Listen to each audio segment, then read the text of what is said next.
그런데 우리 안에 있는 옛사람의 본성은 남하고 막 사귀는 걸 싫어한다니까요. 그 옛 본성 안에서 사역하면 절대 안 돼요. 이것과 일생 동안 그리스도 안에서 전투가 벌어지는 거예요. 그런데 사실 그 두세 개의 원리가 있다. 제가 몇 주 동안 계속 로마서인지 양자역학 시간인지 착각할 정도로 제가 계속 여러분에게 말씀드립니다. 우리 안에 피가 있잖아요. 혈관이 8만 킬로인데 심장에서 나와서 이 피가 한 바퀴 다시 심장 도는데 30초면 돌아요. 여러분 아무리 달리기 많이 해도 100m 20초 여러분의 속도라고 생각하지만 하나님이 사실 내 안에다가 둔 나의 본질의 속도는 이 상상할 수 없는 속도예요. 정말로 빠른 속도예요. 그리고 내 모든 세포로 다 들어가면 수소, 질소, 산소, 탄소가 이 91%가 내 몸의 기본 원소잖아요. 근데 그 기본으로 들어가면 이 원자를 돌고 있는 전자들이 1초에 3000km 속도로 돌고 있으면서 에너지를 방출하여 그 에너지가 나라는 사람 한 사람을 구성하고 사는 거거든요. 그게. 내 속도는 1초에 3000km 가는 게 그게 나의 기본의 속도예요.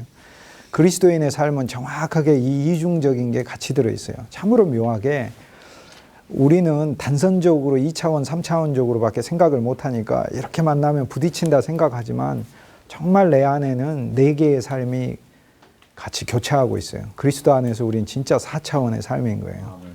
그리스도가 나를 살고 내가 그리스도를 살고 내가 나를 살고 그리고 그리스도께서 나를 사시고 이 4개의 삶.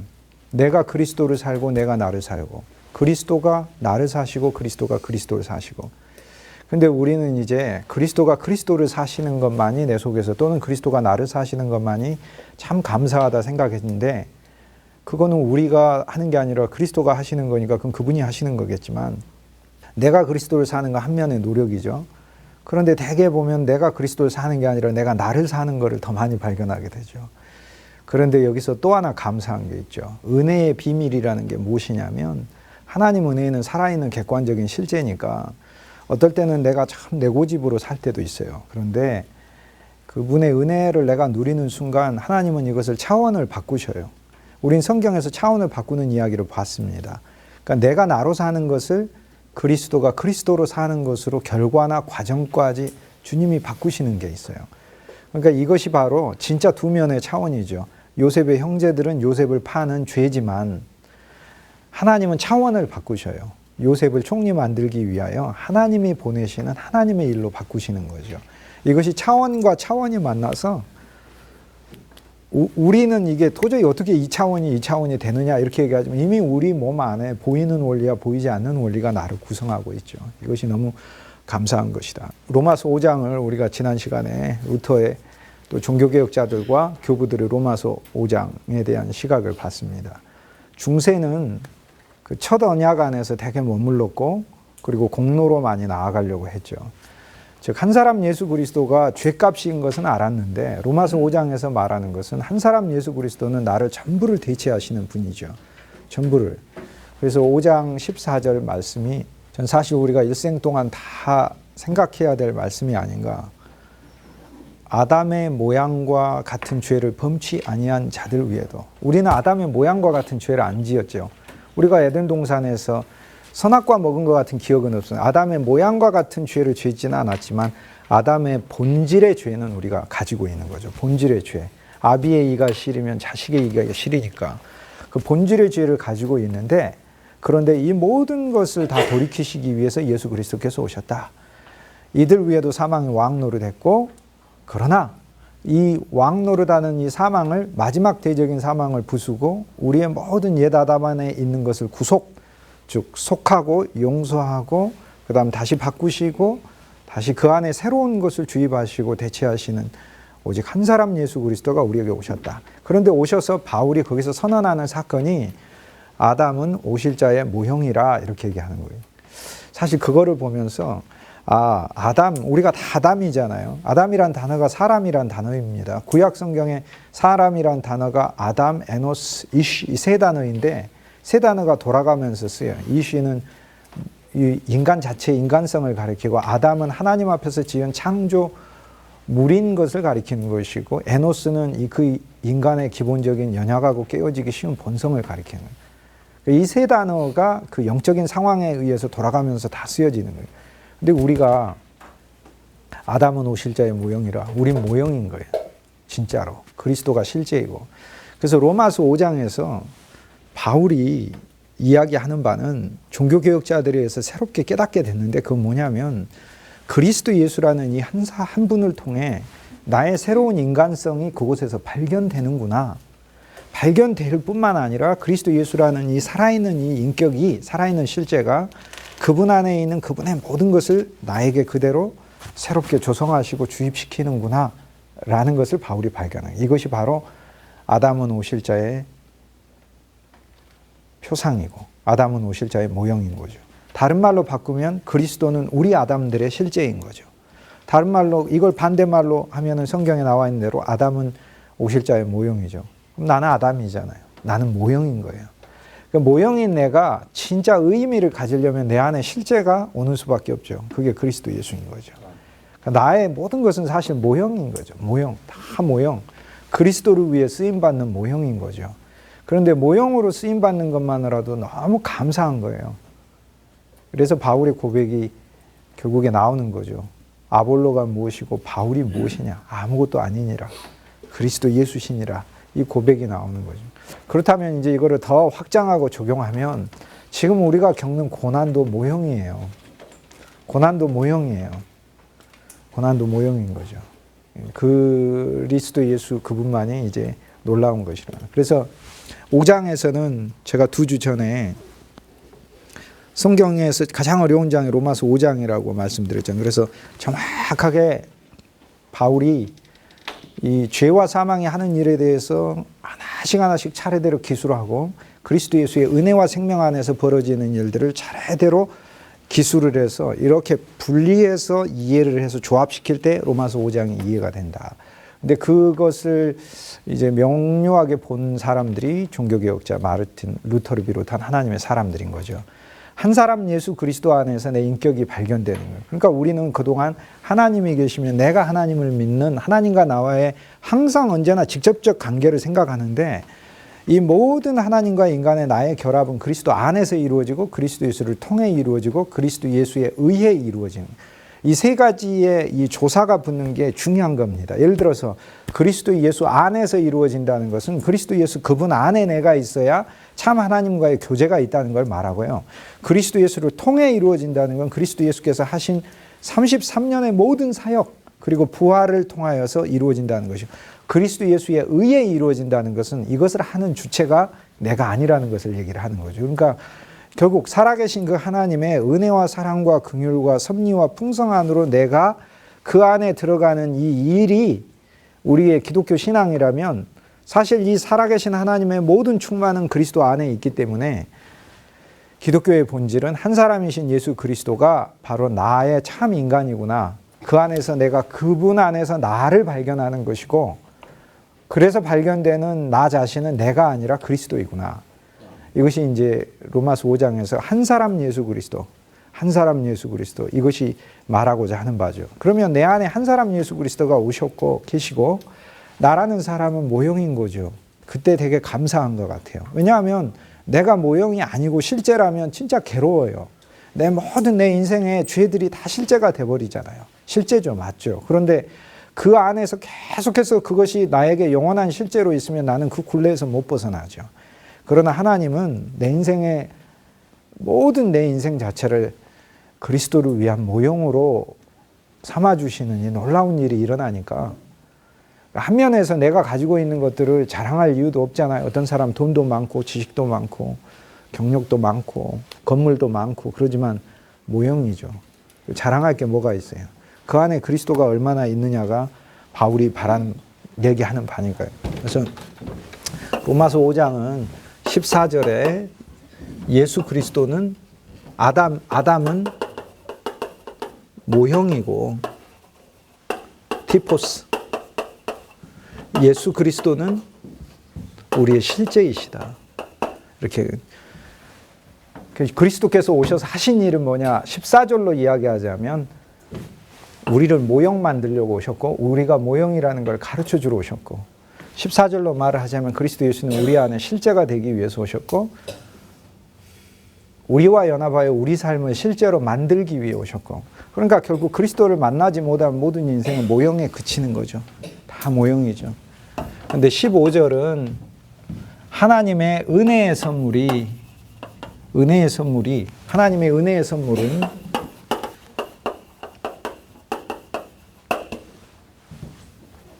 한 사람이 범한 죄와 같지 아니하니 한 사람이 죄를 범하였음에 모두가 죽었으나 즉 사망이 왔죠. 사망이 죄가 오고 사망이 오고 그 다음에 사망이 왔을 뿐 아니라 하나 돼서 모두가 죽은 거죠. 모두가 죽었으나 우리 주 예수 그리스도 안에 있는 은혜의 선물은 한 사람 예수 그리스도 하나님의 은혜와 한 사람 예수 그리스도의 은혜의 선물은 모든 자 위에 넘쳤으리라. 모든 자 위에 넘쳤으리라. 이렇게 넘쳤느니라가 더 좋은 번역이죠. 넘쳤느니라. 우리는 이미 현재형으로 누리니까. 그래서 15절에서는 우리가 모든 사망, 죄가 왔고 사망이 온 다음에 죄하고 사망 안에서 우리가 죽었다. 그 다음 16절에서는 우리가 죽은 것보다 더 심각한 일이 일어나게 되죠. 그래서 아담 아래서 일어나는 더 심각한 일들을 계속 이야기하고 그리스도 예수 안에 일어나는 이 놀라운 심각한 게 아니라 이 풍성한 일들을 귀절별로 계속해서 더 밝히고 있는 거예요. 자, 모두가 죽었어요. 모두가 하나님의 영원한 심판 아래서 죽어버렸어요. 우리 영도 죽었고 사실 우리 육신에는 죽음이 이미 드리워져 있고 죽음을 향해 가고 있고 우리 마음도 죽었어요. 하나님과 교제도 끊어졌기 때문에 죽었어요. 죄가 왔고 사망이 왔을 뿐 아니라 사망이 내 안에 본질이 되어버린 게 저게 15절이죠. 근데 15절보다 더 심각한 것은 16절이다. 제가 지난 시간에 말씀드렸죠. 2주 전에. 왜 16절이 더 심각합니까? 하나님이 주는 이 공짜 선물은 옛 인간의 범죄와 같이 아니한데 옛 인간의 범죄는 인간이 범죄함으로 범죄에 대한 즉 죄에 대한 하나님의 판결이 내렸는데 이 판결은 곧 정죄니라 이렇게 되어 있는 거죠. 이게 16절 규절이에요. 16절은 15절보다 더 심각한데 왜 심각하냐면 15절에서는 내가 죽은 거니까 내 차원에서 내가 죽은 게 심각한 거지만 16절은 죽은 내 자체에 대해서 하나님이 판결을 내렸는데 너는 영원한 정죄를 받은 존재다라고 판결을 내려버렸으니 하나님으로부터 판결을 내려버렸으니 살아날 가능성조차도 없어진 거예요. 이건 죽은 거고 이건 하나님이 영원히 죽어 있으라고 정죄 판결을 내려버렸다는 거죠. 거기에 대하여 여기서 이제 17절에서는 하나 더 상황이 심각해집니다. 사망이 그 한 사람을 통해 이 한 사람은 아담이죠. 이 아담을 통해 왕노릇하였나니 이렇게 되는 거죠.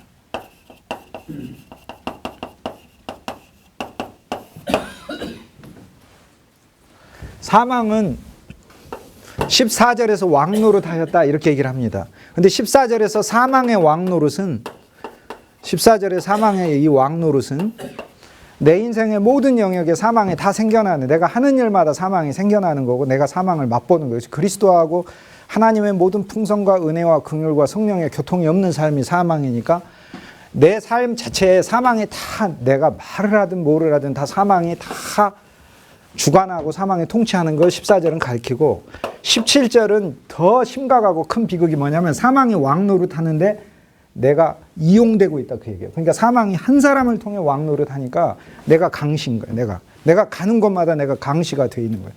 그래서 사실 17절은 이처럼 심각한 게 없는 거죠. 14절에 사망이 왕노릇한 것도 심각하고 15절에 모두가 죽어버려서 사망 안에 내가 죽어버린 거 심각해요. 근데 16절은 더 심각해요. 하나님이 영원히 죽어 있으리라고 정죄를 해버렸으니까. 근데 이보다 더 심각한 건 17절이에요. 이제는 사망이 나라는 사람을 사망의 숙주로 삼아서 내가 가는 곳마다 내가 사망을 전파하는 자가 돼 있습니다. 이게 한 사람 아담 안에 살 때 일어나는 일이죠. 18절은 한 사람의 범죄, 즉 아담의 범죄로 말미암아 모든 사람이 죽었음에 모든 이가 죽었다 이렇게 얘기합니다. 그런데 모든 이가 죽었을 뿐만 아니라 여기 뭐라고 얘기하냐면 18절 본문에 모든 이가 죽어 정죄를 받았으며 이렇게 돼요.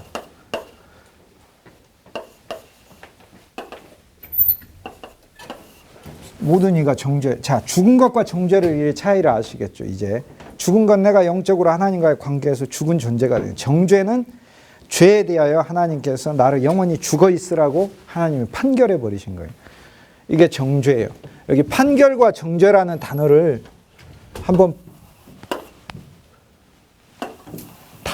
보도록 하십시다. 이 단어를 헬라어 단어인데 이 단어는 알아두셔야 돼요. 왜냐하면 이게 성경을 푸는 키가 되는 단어 중에 하나니까 그래요. 판결이란 단어는 크리노라는 단어입니다. 크리노. 이거를 히브리어로 하면은 단이에요. 다니엘 할 때 단이에요. 다니엘의 엘은 하나님이니까 하나님은 나의 판단자이시다라는 뜻이에요. 남이 뭐라고 말하든지 네가 나쁜 놈이야 그래도 하나님 판단하시지 내가 나쁜지 아닌지는. 네가 좋은 놈이다 그래도 그 얘기에 너무 우리가 귀 기울일 필요도 없어요. 하나님 판단하셔서 넌 좋은 놈이 아니다 할 수 있으니까. 그러니까 히브리어로는 단이고 헬라어로는 크리노예요. 이게 판단이라는 뜻이에요. 판단. 그런데 정죄라는 단어는 크리노라는 단어의 앞에 하나가 붙어요. 카타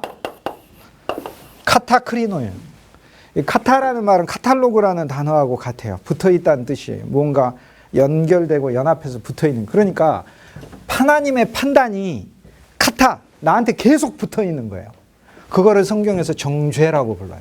이제 판결과 정죄의 차이를 아시겠죠. 이게 떼어지지가 않아요. 접착제처럼 나한테 붙어 있어서 정령 죽으리라. 네의 영도 죽고 네의 혼도 죽고 네 육신도 죽고 나하고의 교통도 죽고 네 안에 어떠한 생명도 없이 죽어 있다라고 하나님이 선언해버린 것이 단순히 오늘만 죽어 있으라가 아니라 카타크리노 해버리면 이게 나한테 붙어 있어요. 이 접착제처럼 붙여 있는 이것을 어느 누구가 온 세계에 뗄 자가 없다니까요. 그리스도 예수 외에는. 그러니까 이게 판결과 정죄 단어가 다릅니다. 단어가 달라서 성경 안에 이것이 크리노인지 카타크리노인지를 보실 필요가 있어요. 이 두 언어를 혼동해버리면 성서 풀이가 꼬여요. 그래서 항상 교부들이나 종교개혁자들, 루터 같은 경우는 이 단어가 크리노냐 카타크리노냐를 살피는 거예요. 쉽게 얘기해서 야고보서에 나오면 네가 긍휼 없는 자가 되면 너는 긍휼 없는 심판을 받으리라 이렇게 돼 있어요. 근데 그게 심판이라는 단어는 크리노예요. 쉽게 얘기해서 너는 긍휼 없는 판단을 받을 것이다. 네가 남에 대하여 긍휼로 마음을 대하면 하나님이 너의 삶에 대해서도 긍휼로 너를 판단한다라는 크리노를 가리켜요. 그런데 그리스도 예수 안에 결코 정죄함이 없다. 카타크리노 또는 엘레코 이런 단어들은 하나님이 영원히 정죄하는 걸 가리켜요. 그래서 이제 판단, 판결, 또 심판 이런 단어들이 성경에서 카타크리노하고는 단어를 다르니까 어떤 심판이란 단어가 있을 때 우리가 이제 너무 무섭게 생각해요. 이 단어가 혹시 막 영원한 심판이 아닌가 이렇게 생각하는데 많은 경우에 원문들을 보면 그냥 크리노라고 되어 있어요. 쉽게 얘기해서 하나님이 판결하신다라고 되어 있어요. 우리가 이제 죽고 나서 하나님 앞에 가면 하나님이 우리를 카타크리노 하시는 게 아니고요. 하나님이 우리를 크리노 하셔요. 판정을 하신다는 거예요. 우리의 삶을 보시고 판정을 하신다는 거예요. 근데 카타크리노는 언제 제거되냐면 예수 그리스도 안에서 우리가 그리스도 예수를 구주로 영접할 때 카타크리노가 정죄가 제거됐어요. 다시 보겠습니다. 근데 이제 판단이라는 단어는 성경에서 처음 쓰이는 게 언제 처음 등장하냐면 창세기에서 야곱이 12아들들을 낳는데 레아에게서 6명의 아들들을 낳고 두 첩에게서 아들 둘씩을 낳게 되죠. 그런데 실바로부터 갓과 아셀을 낳고 빌하라는 첩으로부터 단과 납달리를 낳습니다. 근데 단을 낳고 나서 빌하라는 첩에게서 이제 야곱이 소위 라헬의 첩이죠. 아내로 삼아 아들을 낳았어요. 그런데 그 이름을 라헬이 짓는데 단이라 이렇게 불렀다. 그래서 성경에서는 여호와께서 나를 판단하시리로다라고 그래서 이름을 단이라고 지었다라고 얘기합니다. 그럼 무슨 뜻입니까? 자, 두 아내가 이렇게 있죠. 하나는 야곱의 선호에 의해서 라헬이 내 아내야. 야곱도 그렇게 생각하죠. 그런데 하나님의 섭리에 의해서는 레아를 아내로 줬죠. 그곳에서 르우벤도 시므온도 레이도 유다도 나오고 이사갈 수불론이 나온, 특히 이사갈 수불론을 통해서는 예수님 제자가 나오고 유다를 통해서는 그리스도가 나오니까 하나님의 섭리에 의한 아내는 다 섭리입니다. 다 섭리인데, 그러나 자기 인간적 선호도 하나님의 뜻 안으로 옮겨오시는 하나님의 그 놀라운 움직임을 우린 창세기에서 또 봐요. 또 인간의 그 죄된 욕심에 의해서 만들어지는 그 행위들이 하나님에 의해서 쓰여지는 걸 봐요. 바뀌어지어서. 하나님의 정화시킴을 통해. 예를 들어서 갓과 아셀이라는 실바에게서 여종의 아들들이 이스라엘 자손을 꾸리는데, 구약 성경에서 가장 뛰어난 선지자가 누구예요? 엘리야죠. 갓지파 사람이에요. 여종의 후손이에요. 여종의 후손. 갓지파 사람. 그러니까 하나님의 모든 섭리 아래서 어차피 다 사용이 돼요. 쓰임이 돼요. 근데 그 중간 과정 필터를 거쳐요. 필터를 거치는 게, 그게 구약에서는 어린 양과 율법이라는 필터고, 우리 새 언약 아래서는 새 언약의 실제이시오 새 율법이신 그리스도, 새 어린 양이신 그리스도라는 필터를 통해 우리의 모든 죄된 삶조차도 하나님의 은혜 아래서 용해되어 그분이 사용하시는 재료들이 된다는 거죠, 이게. 그러니까 라헬의 입장에서는 언니 레아가 아들을 4명 낳을 때, 경기로 하자면 1대0, 2대0, 3대0, 4대0 할 때 사람들은 뭐라고 판정을 하겠어요? 야곱의 진짜 아내, 즉 하나님이 인정하시는 아내는 레아구나, 이렇게 판정할 거 아닙니까? 근데 그렇게 자기가 속으로 상처를 입다가 첩 비라를 야곱에게 줘가지고 아들을 낳은 거예요. 자기 첩을 줘서 낳았는데 이건 자기 아들이라 이렇게 생각하고, 그리고 이름을 뭐라고 해요? 다니다, 이렇게 하는 거예요. 무슨 뜻이에요? 하나님이 판단하시리로다.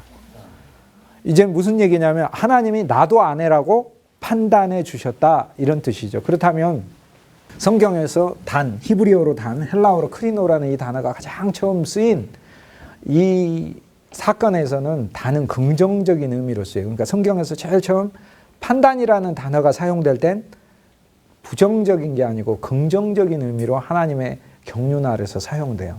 자, 그렇다면 우리가 그리스도 안에서 우리가 수고하고 애써서 주님 앞에 갔을 때 주님 우리를 판단하는데 먼저 좋은 판단을 해주셔요.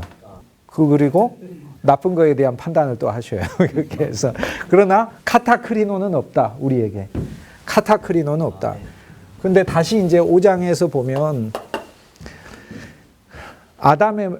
아담의 모양과 같은 죄를 짓지 아니한 자들, 우리죠, 우리도 아담부터 모세까지, 즉 태어남부터 모세, 율법을 알기까지 우리가 율법 아래에 있으니까 이때까지 다 사망이 왕노릇을 하였다.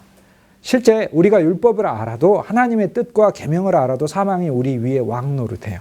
계속해서. 엄밀하게 하면 우리 체험 아래서 왕노릇해요. 왕노릇 하는데, 여기서 사망의 왕노릇과 여기 왕노릇은 다르다고 했죠. 여기는 사망이 한 사람을 통해 그래서 사망이 왕노릇하고, 왕노릇한 다음에 사망, 즉 죽었다는 얘기가 모두가 사망했다는 얘기잖아요. 모두가 사망하고 하나 됐다는 얘기고, 모두가 사망하고 하나 돼서 하나님을 향해 불순종한 존재가 되니까 하나님 뭐 해버렸어요?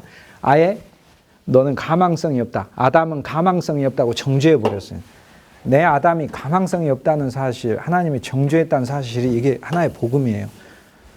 내 안에 그리스도가 계시니까. 그러니까 하나님은 정죄해버렸어요. 정죄한 다음에 사망은 나라는 한 사람을 통해서 이제 사망을 왕노릇. 그래서 내가 아담으로 살면 나는 가는 곳마다 사망을 퍼뜨리는 사망의 숙주.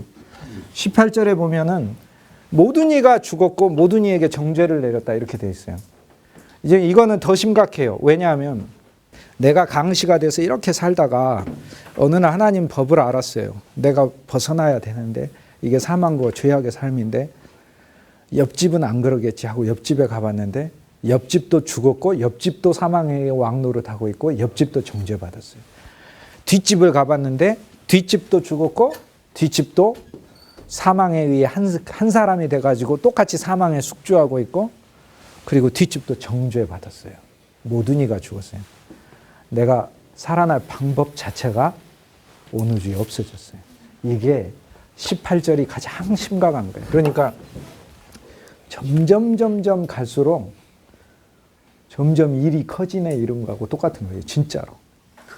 그리스도 바깥에서, 아담 밖에서는 일이 커져요. 결국 나라는 한 사람이 그리스도 예수를 만나지 못하면 나는 이러고 살게 돼 있어요. 나는 계속해서 아담, 즉 내 인생은 계속 모형이에요. 모형을 실제인 줄 알고 살아요. 빌딩을 수채 가지고 있어도 그것은 모형인데 들의 풀이잖아요. 마르고 시드는 것이잖아. 꽃이잖아. 근데 그걸 진짜로 알고 살아요. 그래도 나도 죽어요. 육신이 죽는 게 아니라 이미 영도 죽고 마음도 죽었어요. 그뿐 아니라 하나님의 정죄가 있어요. 내 인생에. 두려움이 있고 내 영 안에는 언제나 두려움이 있고 무서움이 있고. 그뿐 아니라 내가 사망에 숙주하고 다녀요. 교회 안에도 모두가 아담이 돼가지고 믿으면 싸움밖에 안 일어나요. 결국은. 다 이 강시돼가지고 이렇게 건져낼 자가 없다. 근데 모두가. 근데 19절은 5장 19절은 5장 18절이고 5장 19절은 한 사람의 불순종으로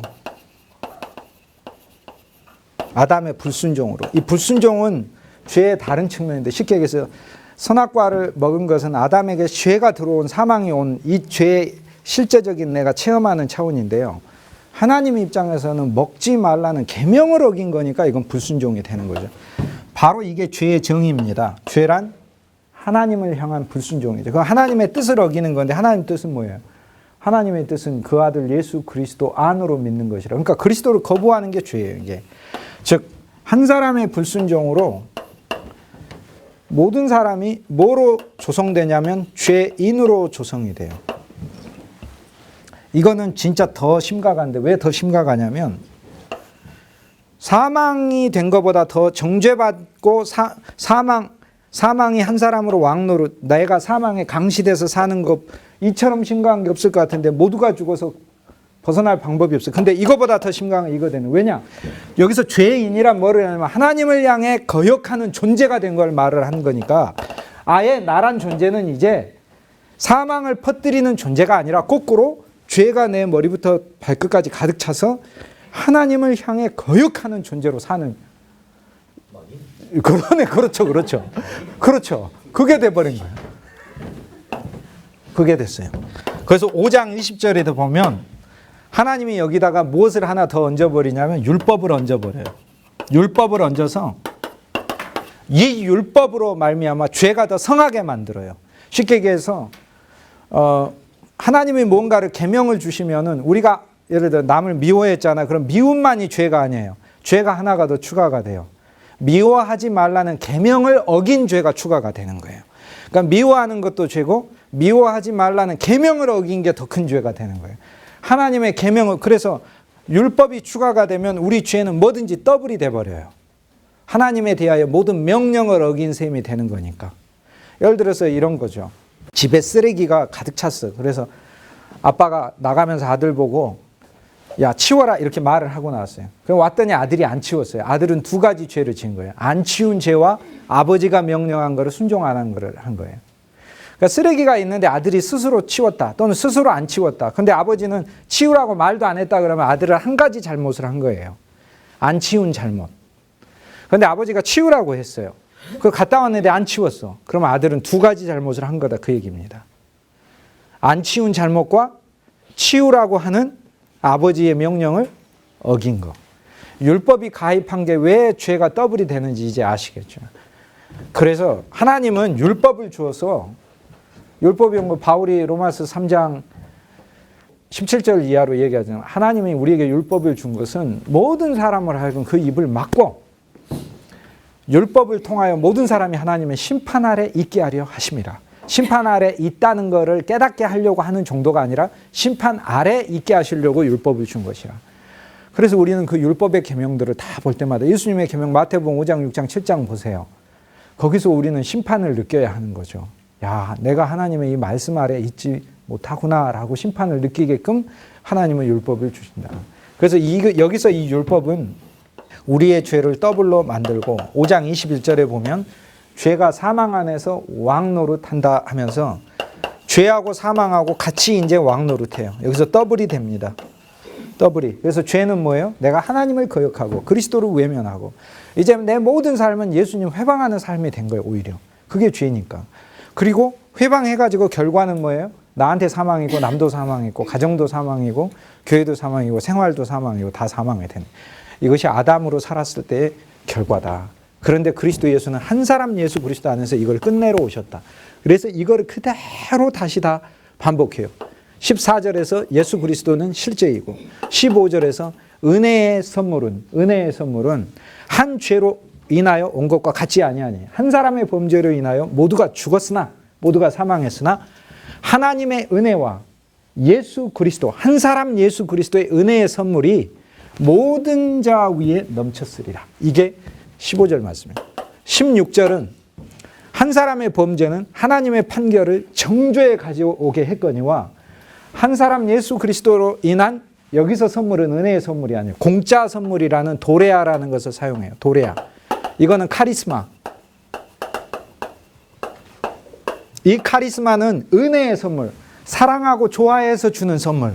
16절은 공짜 선물, 사랑하고 좋아하는 선물 안에 있었더니 공짜로 하나님이 나한테 주는 선물. 하나님의 공짜 선물은 한 사람이 범죄하여 그 범죄에 대한 하나님의 판결이 정죄에 이르렀던 아담 안에서 일어났던 사건과 같지 아니하니 한 사람 예수 그리스도를 통해 우리가, 그러니까 바로 한 사람 예수 그리스도 우리 본질이죠. 한 사람 예수 그리스도를 통해 많은 죄에서 의에 이르렀느니라. 이게 이 귀절이 진짜 은혜로운 귀절이에요. 우리가 율법으로 생각하면 많은 의로운 행동들에서 의에 이르러야 되거든요. 근데 한 사람 예수 그리스도를 공짜 선물을 받아 많은 죄들이 있는 것이 나의 실존이지만 한 사람 예수 그리스도를 통해 나는 바로 의에 이른 존재가 됐다. 이 선물을 받았다. 이게 16절에서 말하고 사는 거예요.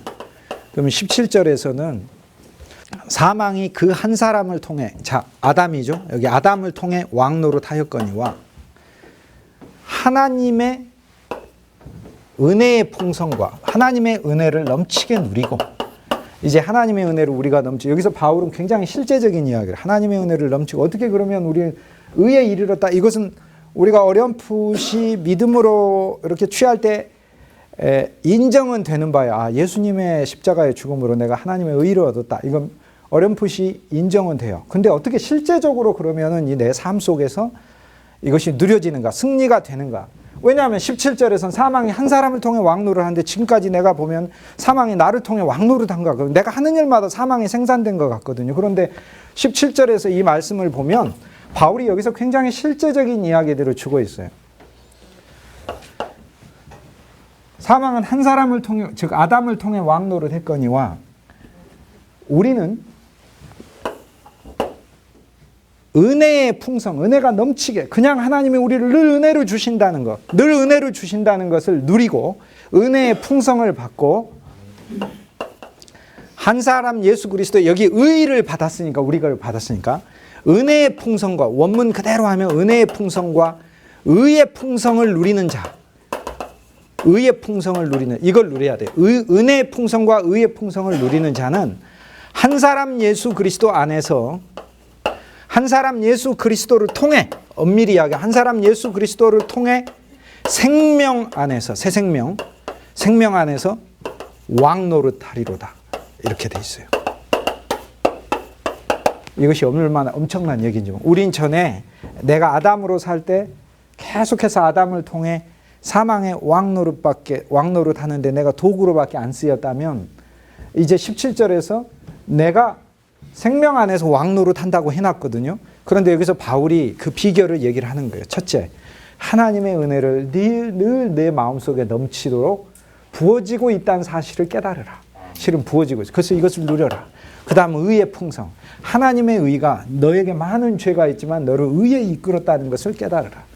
그래서 은혜의 풍성과 의의 풍성을 누리는 자들이 한 사람 예수 그리스도를 통해 내 안에 인격이신 그리스도가 살아있으므로 이 그리스도를 통하여서 그리스도가 내 안에서 새 생명을 내며 내가 내 인생 가운데 사망에 끌려다니지 않고 절망에서 왕노릇하고, 염려에서 왕노릇하고, 환난에서 왕노릇하고, 근심에서 왕노릇하고, 어둠에서 왕노릇하게 할 것이다.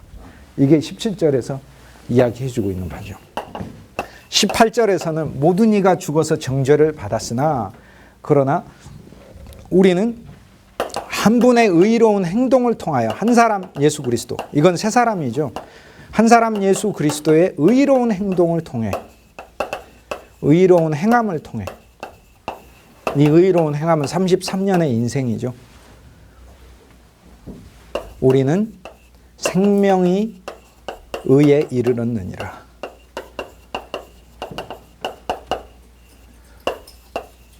자, 내 안에 한 사람 예수 그리스도가 의로운 일을 행하도록 내 자신을 내어드릴 때 나에게 온 의는 입혀지는 의, 여겨지는 의, 그리고 하나님이 칭하시는 의, 하나님이 선포하시는 의만이 아니라 내적 생명의 의가 넘치게 된다. 이걸 얘기를 해요. 18절에서. 그래서 18절에서 모든 이가 죽어서 정죄를 받았으나 정죄도 제거되고 오히려 하나님의 생명의 의에 이른다. 이렇게 얘기를 하고 19절에서는 모든 사람이 불순종하여 죄인이 되었으나 한 사람 예수 그리스도의 순종으로, 예수님이 순종한 걸로요. 예수님이 순종한 것으로 우리가 의인으로 조성되느니라. 의인으로 조성된다. 자, 의인이라는 것은 이 의를 우리의 육신적인 의로만 생각하시지 마세요. 아직은, 당분간은.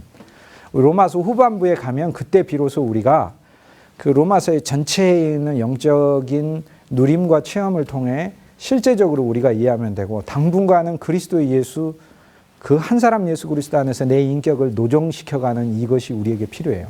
그 다음에 나의 외적으로 나타나는 어떤 행함의 의, 이 부분까지 우리가 나가게 돼. 이 순서가 바뀌면, 그러니까 속옷을 먼저 입고 겉옷을 입는 거지, 겉옷을 입고 속옷을 입으려고 하면 이게 안 입어져요.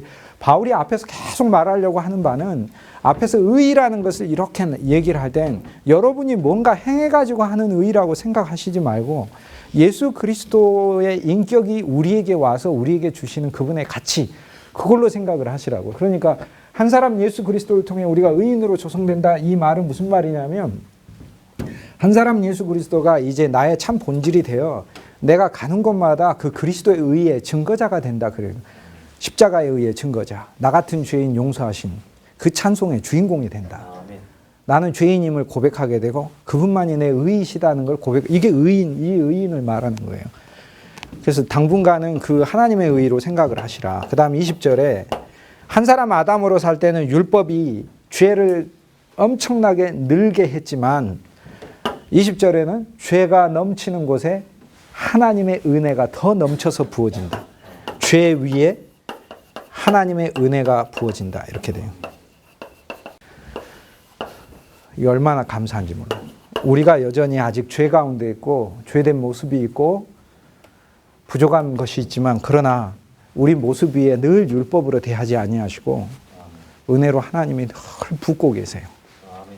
그래서 먼저 우리의 마음들을 완악하고 완고하고 바로 같고 느부갓네살 같고 아비멜렉 같고, 그 다음에 조금 알아도 두로에 있는 왕 같은 하나님과 계산하려고 하는 그런 마음을 가진 우리가 그리스도 예수, 한 사람 예수 그리스도를 통하여 완전히 내가 바뀌고 갱신되어 그분을 향한, 그분이 얼마나 좋은 분인지, 그 은혜가 내 안에 가득 넘칠 때 비로소 나는 생명의 의의를 살아낼 수 있는 것이죠. 이게 물론 그 전까지 내게 연약함이 있고 부족함이 있어도 그래도 은혜가 나를 통치하기 때문에 하나님의 역사는 계속 나타나죠. 21절에 보면, 로마서 5장 21절에 보면, 그러므로 죄가 사망을 통하여 왕노릇한 것 같이 은혜도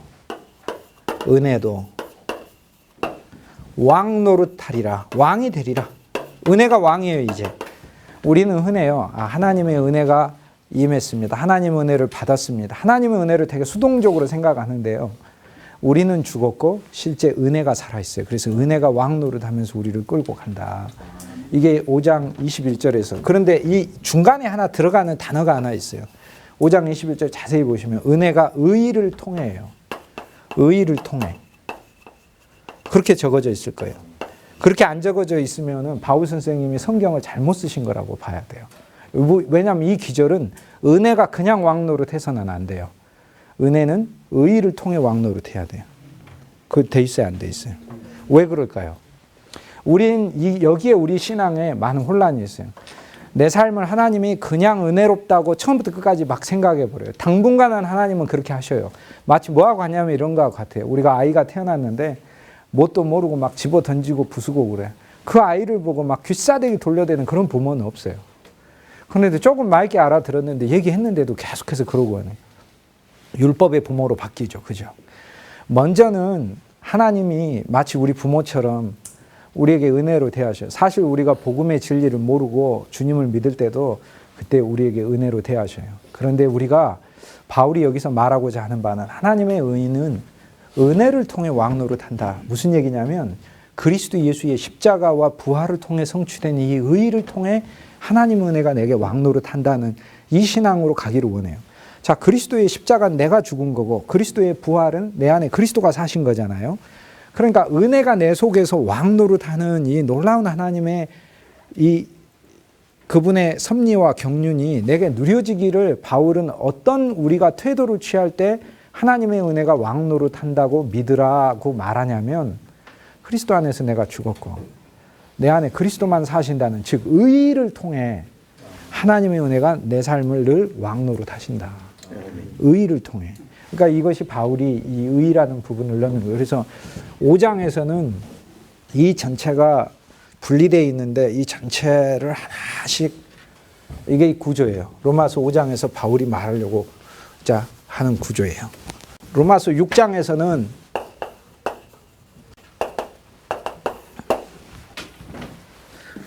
성경에서 로마서 6장의 특징이 있습니다. 우리가 뭐 흔히 이야기하면은 믿음장이 히브리서 11장에도 근데 엄밀히 하면 히브리서 11장이 믿음장이 아니라 로마서 4장이 믿음장이고요. 히브리서 11장은 믿음의 사람들의 장이죠. 믿음에 대해 말하는 게 아니라 믿음의 사람들에 대해 말하는 거. 믿음이 무엇이냐를 말하는 로마 4장이. 그건 이미 저희가 로마 4장에서 봤죠. 로마서 6장은 재밌는 장이에요. 성경에서 이보다 더 많이 죄라는 단어가 나오는 장이 없어요. 죄라는 단어가 17번 정도 나오는데요. 제가 이렇게 세어보니까 17번이에요. 그런데 죄라는 단어가 로마서 5장에서도 죄란 단어가 많이 나오거든요. 모든 이가 죄를 지었고 죽었고 사망의 죄가. 로마서 5장도 죄란 단어가 많이 나오는데 16번 나와요. 그러니까 굉장히 많이 나오죠. 그런데 로마서 7장에 오게 되면은 죄라는 단어는 줄어들게 됩니다.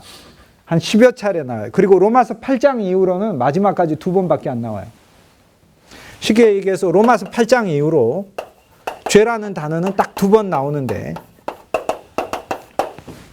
2번 나와요. 모든 것을 믿음으로 하지 않는 게 죄니라. 로마서 14장 23절 말씀이 한 번 나오고 또 어디 한 구절에서 나와요. 그래서 로마서 사실 7장까지 바울이 죄의 문제가 그리스도 안에서 끝났음을 보여줘요. 그래서 8장 이후로 새 생명 안에서 사는 삶. 그래서 우리 안에 죄가 끝난 거를 로마서 6장에서 보여줘요. 로마서 6장에서. 로마서 6장은 죄라는 단어가 성경에서 가장 많이 나온 단어. 17번 등장해요. 죄라는 단어. 그런데 독특하게 5장과 차이가 있어요. 5장은 죄라는 단어를 여러 단어로 설명해요. 이거는 조금 이제 복잡한 문제니까 제가 강의는 하지 않고. 그런데 5장에 나오는 죄라는 단어는 첫째 하마르티아라는 단어를 사용하고 하마르티아. 그 다음에 파라프토마라는 단어를 사용해요. 그 다음 파라바시스라는 단어도 사용해요. 파라바시스. 그 다음 파라코에라는 단어도 써요. 파라코에. 파라코에는 불순종이라는 말이고 죄가 뭐냐? 하나님을 거역한 거다고. 파라바시스는 하나님께서 하나님으로부터 벗어난 일탈을 가리키는 거. 하나님이 원하는 뜻이 있는데 원하는 뜻에서 벗어난 거.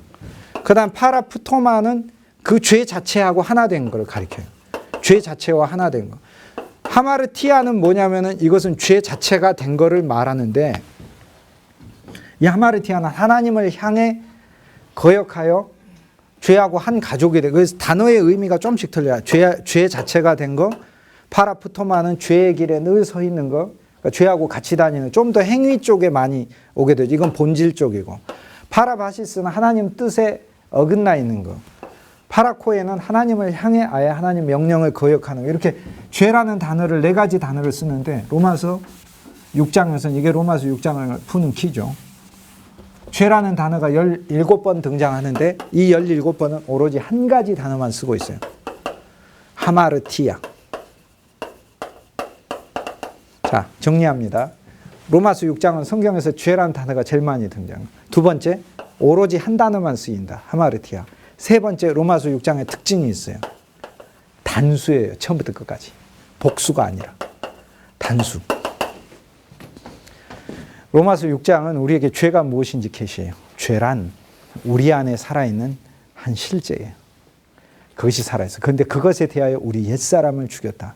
그리고 그리스도가 하신 일이 이제는 아담이라는 존재 아래서 우리가 뭔 일이 일어났냐 5장에서 얘기했다면 로마서 6장에서는 죄 자체에 대하여 예수님이 일으키신 일이 뭐냐를 로마서 6장에서 계속 이야기하는데 무려 10번이나 6장 2절에 보면 죄에서 해방되었느니라 이야기를 하고 6장 6절에 보면 죄의 몸을 멸하였다 이렇게 얘기를 하고 죄에서 노임받았다 이야기하고 10절에 보면 죄에 대하여 죽임을 당했다 이렇게 얘기하고 11절은 죄에 대하여 죽은 것으로 여기라고 이야기를 하고 12절에 보면 죄에 대하여 죽은 몸이라고 또 얘기를 해요. 죄에 대하여 죽은 몸이 너희에게 왕노릇하게 하지 말고 이렇게 얘기를 하고 14절에 가게 되면은 너희가 율법 아래 있지도 아니하고 죄 아래도 있지 아니하고 그래서 죄 아래 있지 않다고 얘기를 하게 되고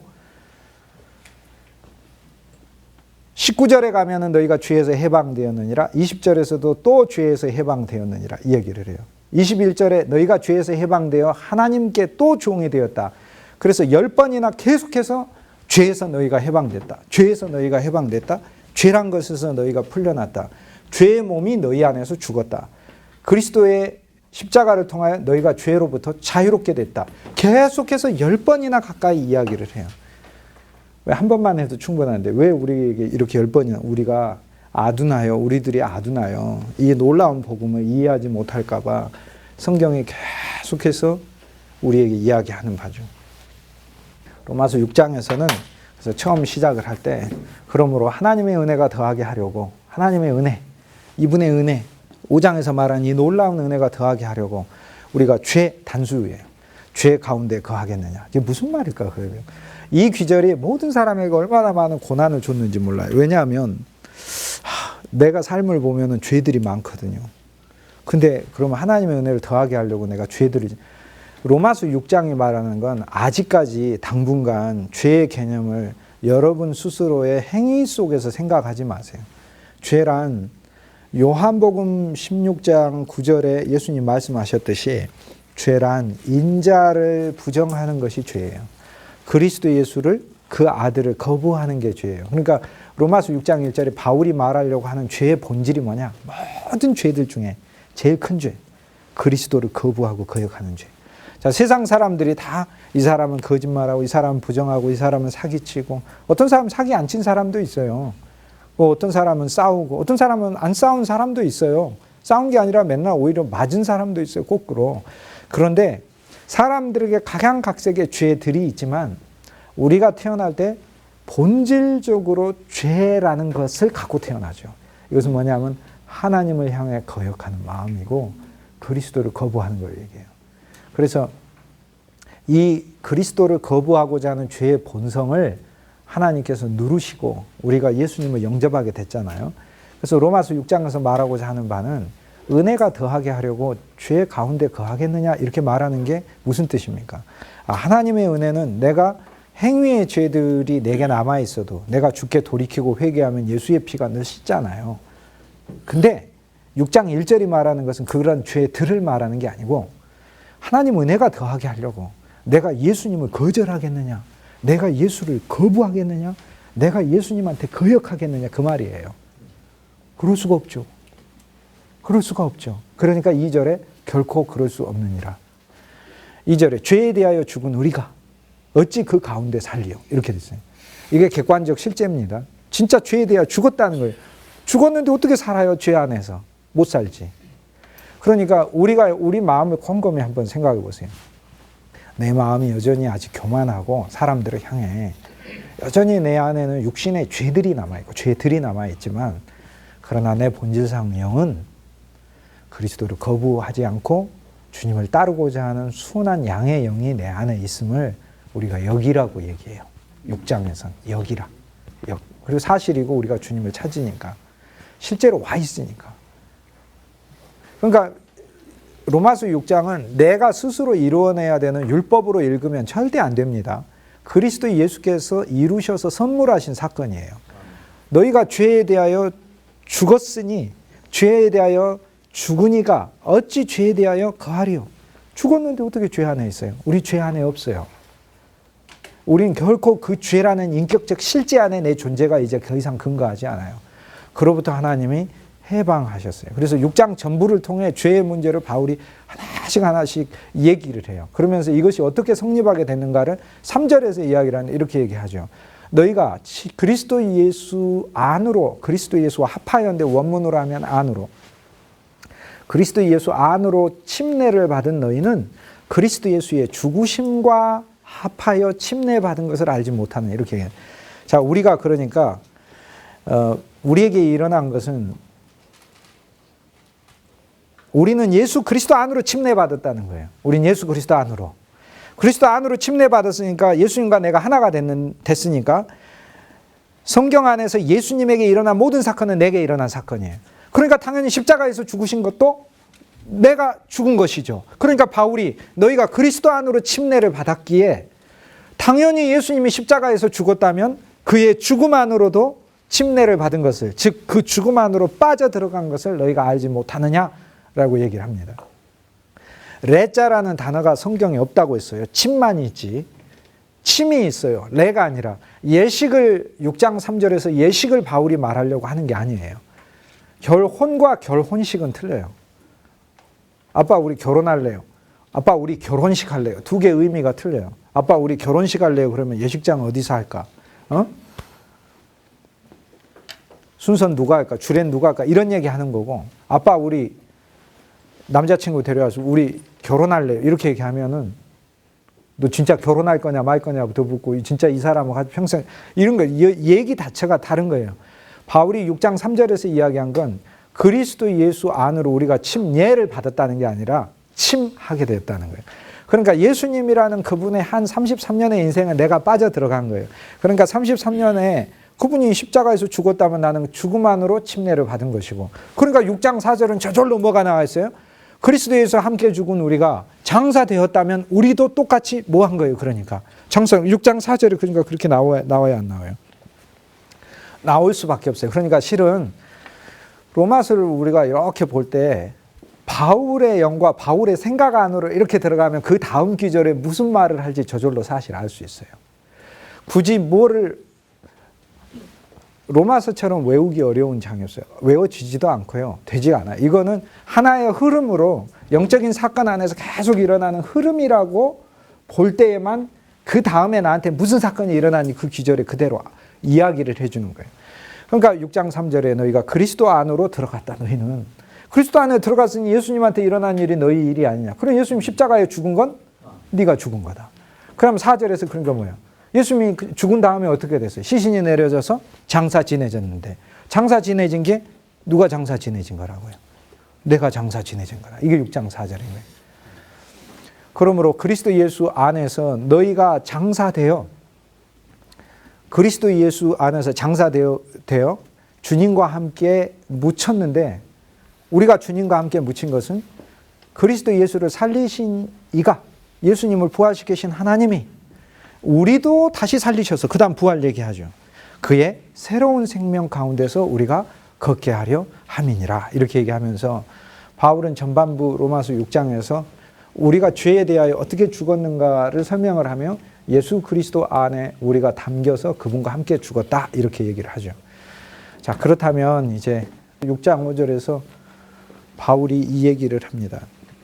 5절이 저에게는 5절을 종교개혁자들은 되게 중요하게 생각합니다. 왜냐하면 로마서 6장 5절.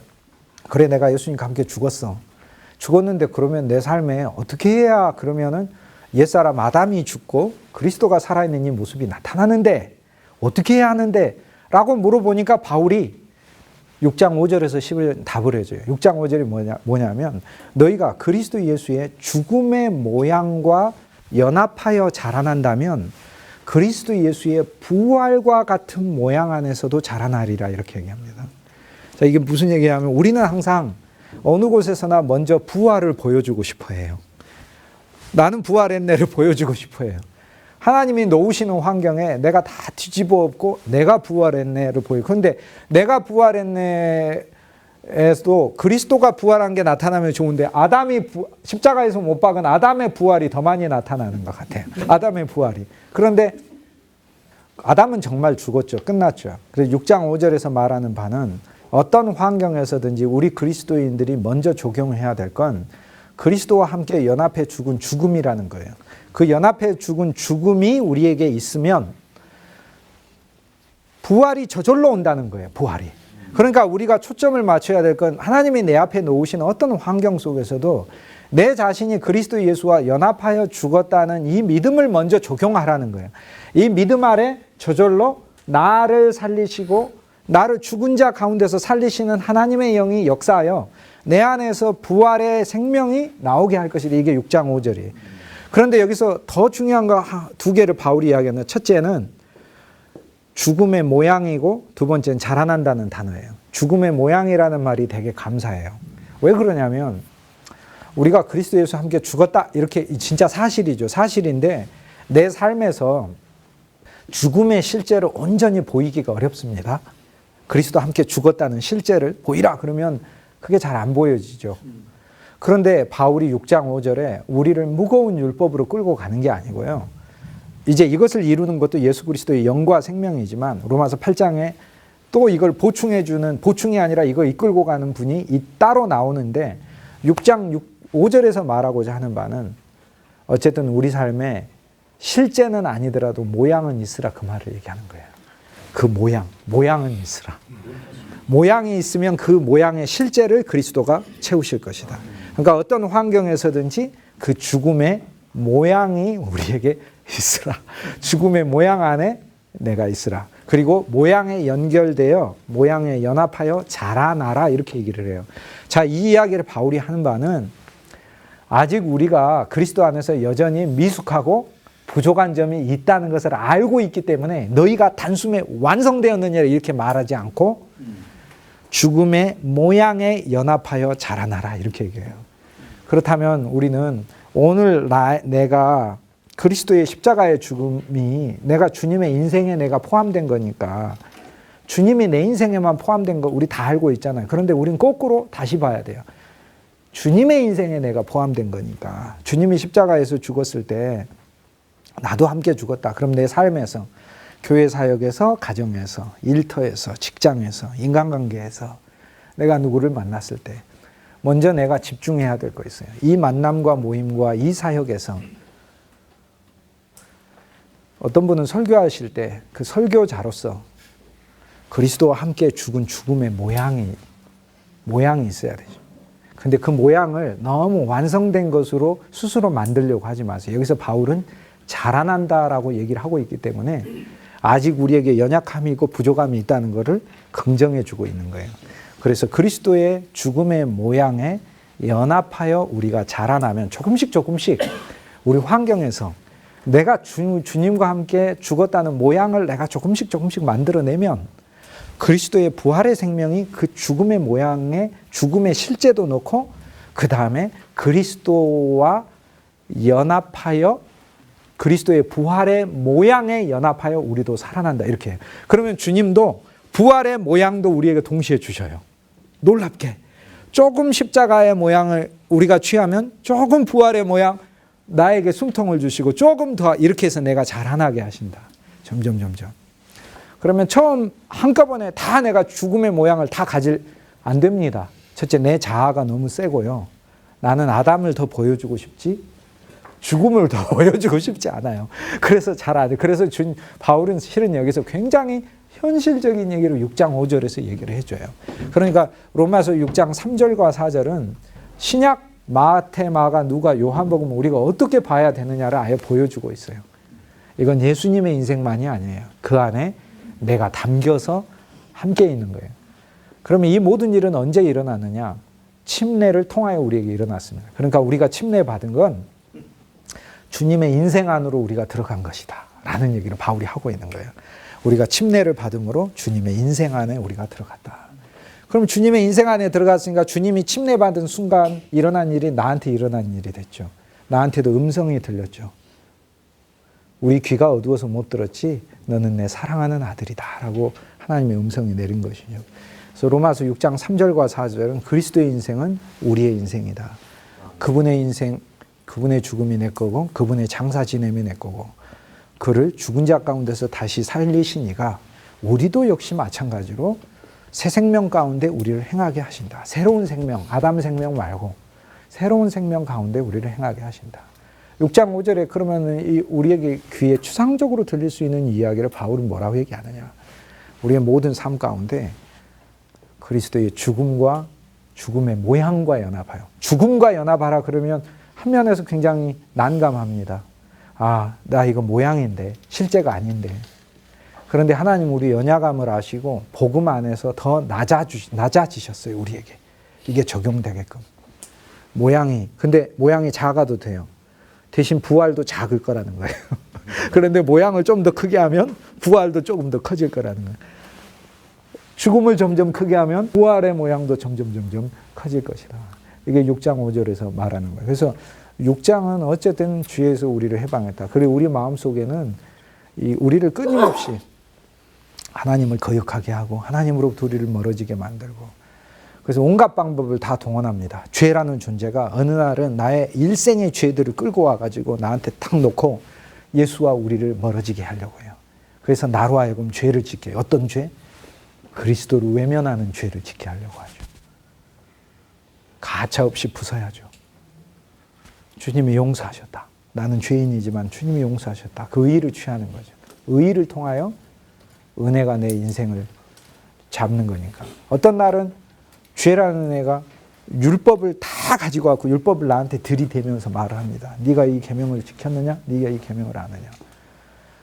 나는 그 계명을 못 지켰지만 그 계명을 다 지키신 그리스도 안으로 내가 들어가서 그리스도의 지키심이 내 지키심이잖아요. 한 사람의 순종이 내 순종으로 만들어줬으니까 한 사람의 순종하심으로 19절에 5장 19절에 그래서 6장 5절은 굉장히 우리가 실제적으로 사역을 할 때 중요시 여겨요. 그래서 이제 루터는 그 모양이라는 단어에 되게 착안을 해서 그리스도인에게 자기를 치는 훈련이 있어야 된다라고 얘기를 합니다. 자기를 치는 훈련이. 그래서 한 면에서 우리가 수도원이 없어졌지만 수도원이 없어졌죠. 이제 뭐 육신으로 더 이상 하는 게 아닌가 영과 생명으로 하니까 그렇지만 그 모양이 우리 속에 있기 위해서는 하나의 훈련이 있어야 되는 걸 되게 강조를 해요. 훈련. 어쨌든 우리 삶의 이러한 모양을 우리가 조금씩 가지면 부활의 모양도 조금씩 나타난다. 이게 얼마나 놀라운 일인지 모르죠. 로마서 1장 전반부는 우리가 그리스도 예수 안에서 종결됐다는 거죠. 끝났다는 거죠. 줄친 부분만 제가 몇 군데 읽겠습니다. 왼쪽 단락에 No longer slaves of sin. 더 이상 죄의 노예가 아니다. Since the price has been paid for all after Christ the Lord suffered. 그리스도께서 고난당하신 이후에 모든 값이 다 치러졌어요. 십자가에서. So there is no longer need for the blood of each individual. 우리 각자가 다시 피 흘릴 일은 없습니다. To be shed by circumcision. 육체의 할례로 우리 죄값을 치르지는 않아요. 예수 그리스도의 공로로 죄값이 치러진 거예요. 그러니까 개인의 육체의 할례는 믿음의 표시로만 해야 되지 이것이 내 의의가 되는 일이 있어서는 안 됩니다. 그리고 구약의 육체의 할례는 자기 몸에 해야지만 신약에서 육체의 할례는 우리가 믿음 생활을 하다 보면 내 육체를 할례시키는 일들이 있습니다. 쉽게 얘기해서 나의 어떤 선행도 있고 나의 어떤 기도 생활도 있고 어떤 사람은 막 금식이기도 하고 그래요. 그것이 절대 의의를 가져오지 않습니다. 그것은 회개의 행위입니다. 우리가 하나님 내가 회개했어요를 자랑할 수 있겠습니까? 하나님 앞에? 하나님 내가 회개 10번 했으니까 나한테 상 뭐 주시겠어요? 누가 그렇게 얘기할 수 있어요? 그죠? 내 금식은 회개일 뿐이에요. 그런데 우리는 회개로 의의를 받은 게 아니에요. 회개는 의의를 받는 장소로 나아간 것일 뿐이고요. 그리스도의 십자가로 의를 받은 것이죠. 그래서 이제 For in the blood of Christ, 그리스도의 피 안에 the circumcision of all, 모든 사람의 할례가 has been solemnized, 다 천명이 됐습니다. 그래서 우리 자신도 그리스도의 십자가 안에서 종결되고 끝난 겁니다. 그 다음 그 밑에 He bore our sin, 그분은 우리의 죄를 지셨다. 어거스틴의 글입니다. This refer to Deuteronomy, 신명기 21장 23절 말씀을 로마서 6장에 관련돼서 연관된 말씀이 나오는데 Cursed be every man hanged from a tree. 모든 사람이 나무에 달렸으니 라고 얘기를 하죠. 그리스도께서 나무에 달리셨죠. 근데 예수님이 바로 달리시는 게 아니고 여기 보면 For as the crucifixion of old man, 예수님과 함께 우리 old man, 우리 옛사람이 십자가에 못 박혔는데 It's symbolized in the cross of the Lord. 이것이 주님의 십자가에 나오는 상징이다. So the rebirth of new man, 새 사람의 탄생이, 재탄생이 is signified in the resurrection. 부활 안에서 나타나고 있다. 자, 그 시편 1편에 보면 복 있는 자가 나오잖아요. 시편 1편에 복 있는 자가 나오죠. 복 있는 사람. 악인의 꾀를 쫓지 아니하고 죄인의 길에 서지 아니하고 오만한 자의 자리에 앉지 아니하는 이 우주적인 복 있는 사람은 우리가 소유했어요. 우리 심령에. 그리스도 예수예요. 그래서 이 그리스도 예수의 이야기가 시편 1편부터 마지막 편까지 다 되는데 시편 2편 딱 넘어가면 세상의 군왕들이 우리가 왕입니다. 실은 내가 왕 노릇하고 살았잖아요. 내가 왕 노릇하고 살다가 사망 만나서 사망이 왕 노릇하고 그러면서도 나는 사망이 실은 나를 왕 노릇하고 있는데 난 내가 왕 노릇하고 사는데 착각하고 세상의 군왕들이요. 세상의 판단자들이요. 사사들이죠. 그 판단자들이요. 하나님과 연결돼 사슬을 끊으려고 하는 건 시편 2편에. 그러나 내가 시온에 한 왕을 두었도다. 새로운 시온을 하나님 세우시고 새로운 하나님의 보좌를 세우시고 거기에 한 왕이신 그리스도 예수를 우리에게 보내셨어요. 그런데 이 왕에 대해서 시편 2편에서 이야기하기를 보라. 내가 한 아들을 낳았다. 내가 오늘 너를 낳았으니 한 아들을 낳았도다. 내가 한 아들을 낳았도다. 기뻐하는 한 아들을 낳았다고 이야기합니다. 너는 내 아들이라 오늘 내가 너를 낳았도다. 라고 시편 2편에 이야기한 거를 신약에서 2번 인용을 하는데 사도행전 13장 33절에서 바울이 설교하면서 보라 그리스도 예수 이분을 죽음 가운데 살리심으로 시편 2째 편에 나오는 오늘 내가 내 아들을 낳았도다. 너는 내 아들이라 오늘 내가 내 아들을 낳았도다. 라는 이 말씀에 응하였다. 이렇게 얘기해요. 그리고 히브리서 1장에 한 번 또 나옵니다. 자, 우리는 그 말씀을 볼 때 이제 예창조 안에서 너는 내 아들이라 내가 오늘 너를 낳았다. 이거를 우리가 세상에 태어날 때로만 이해를 한다면 내가 세상에 태어날 때 하나님 나를 세상에 낳게 하셨구나 라고만 생각하면 아직 여전히 예창조에서 생각하는 거죠. 여기에 바울이 이방인의 사도인 바울이 시편 2편을 우리에게 풀이를 해주죠. 그리스도 예수 안에서 우리 옛사람이 죽고 그리스도 예수의 살리심을 통하여 너는 내 아들이라 오늘 내가 너를 낳았다라는 이 시편 2편 말씀이 응하였다 이렇게 얘기를 하잖아요. 그래서 그리스도 예수 안에서 오늘 내가 하나님의 아들로 다시 태어난 것이죠. 그래서 그 말씀은 내 말씀이 되는 거죠. 그리스도 예수를 통하여 그 한 사람을 통하여 내 인생의 새 존재가 시작한 거죠. 근데 이것은 내가 처음 예수 믿었을 때만 시작한 게 아니라 매일매일의 삶에서 내가 적용해야 하는 거죠. 내 옛사람은 후패했으나 내 안에 새 사람이신 그리스도 예수는 매일매일 자라고 있는 것이다. 옛사람의 죽음. 그 밑에 보겠습니다. Through baptism, 침례를 통하여 You have been made a member of Christ's body. 그리스도의 몸의 지체가 되었으니 were crucified with Christ. 너희가 그리스도와 함께 못 박혔느니라. He hang his innocent body. 무죄하신 몸을 십자가에 달리셨으니 so that you may have the power to restrain your guilty body from sin. 죄로부터 너의 죄책이 있는 몸을 삼가하기 위해서 주님께서 이기셨느냐. 그러니까 죄가 우리를 공격하죠. 우리 몸을 바로 공격하죠. 그러면 우리 존재를 공격하죠. 근데 우리 몸을 공격해봐야 소용이 없어요. 우리 몸은 십자가에서 죽었으니까. 그런데 우리 존재라는 건 그리스도 예수께서 새로 살리셨는데 죄가 이제는 우리 존재를 어쩌지 못한다는 거예요. 도저히. 왜냐하면 내 안에는 주님을 바라는 변치 않는 마음을 예수님이 심어줘 버려서 그래서 예수님 욕하라고 해도 할 수가 없어요. 이제는 예수님을 욕하라고 해도 할 수가 없다. 그 밑에 보겠습니다. 오른쪽 아래 단락. The old man, 옛사람. 키릴 오브 알렉산드리아의 키릴이라는 사람. AD 250년경에 오리겐의 스승이죠. 요한복음 로마서 6장에 대해 풀이를 하기를 줄친 부분만 읽도록 하겠습니다. The sin appears in the flesh. 죄라는 것은 육체 안에 나타난다. As a congenital defect. 유전적인 결함으로 죄는 우리 속에 계속 있어요. 그러니까 태어날 때부터 죄라는 것이 우리한테 있어요. 그리고 로마서 6장이 말하는 건 우리가 선천적으로 가지고 있는 하나님을 거역하려고 하는 사탄의 인격, 그것이 우리 몸에 있다. 근데 이제 우리 몸에 어디 있느냐를 7장에 가면 바울이 이 죄의 문제를 율법과 연결하여 새로운 각도에서 얘기해 주는데 어디 있냐면 플래시, 육체 안에 있다. 이렇게 얘기를 해요. 그래서 육체 안에 우리 죄가 살아요. 그런데 우린 육체 안에 있지 않다고 8장에 가면 얘기해줘. 우린 영 안에 있대. 왜?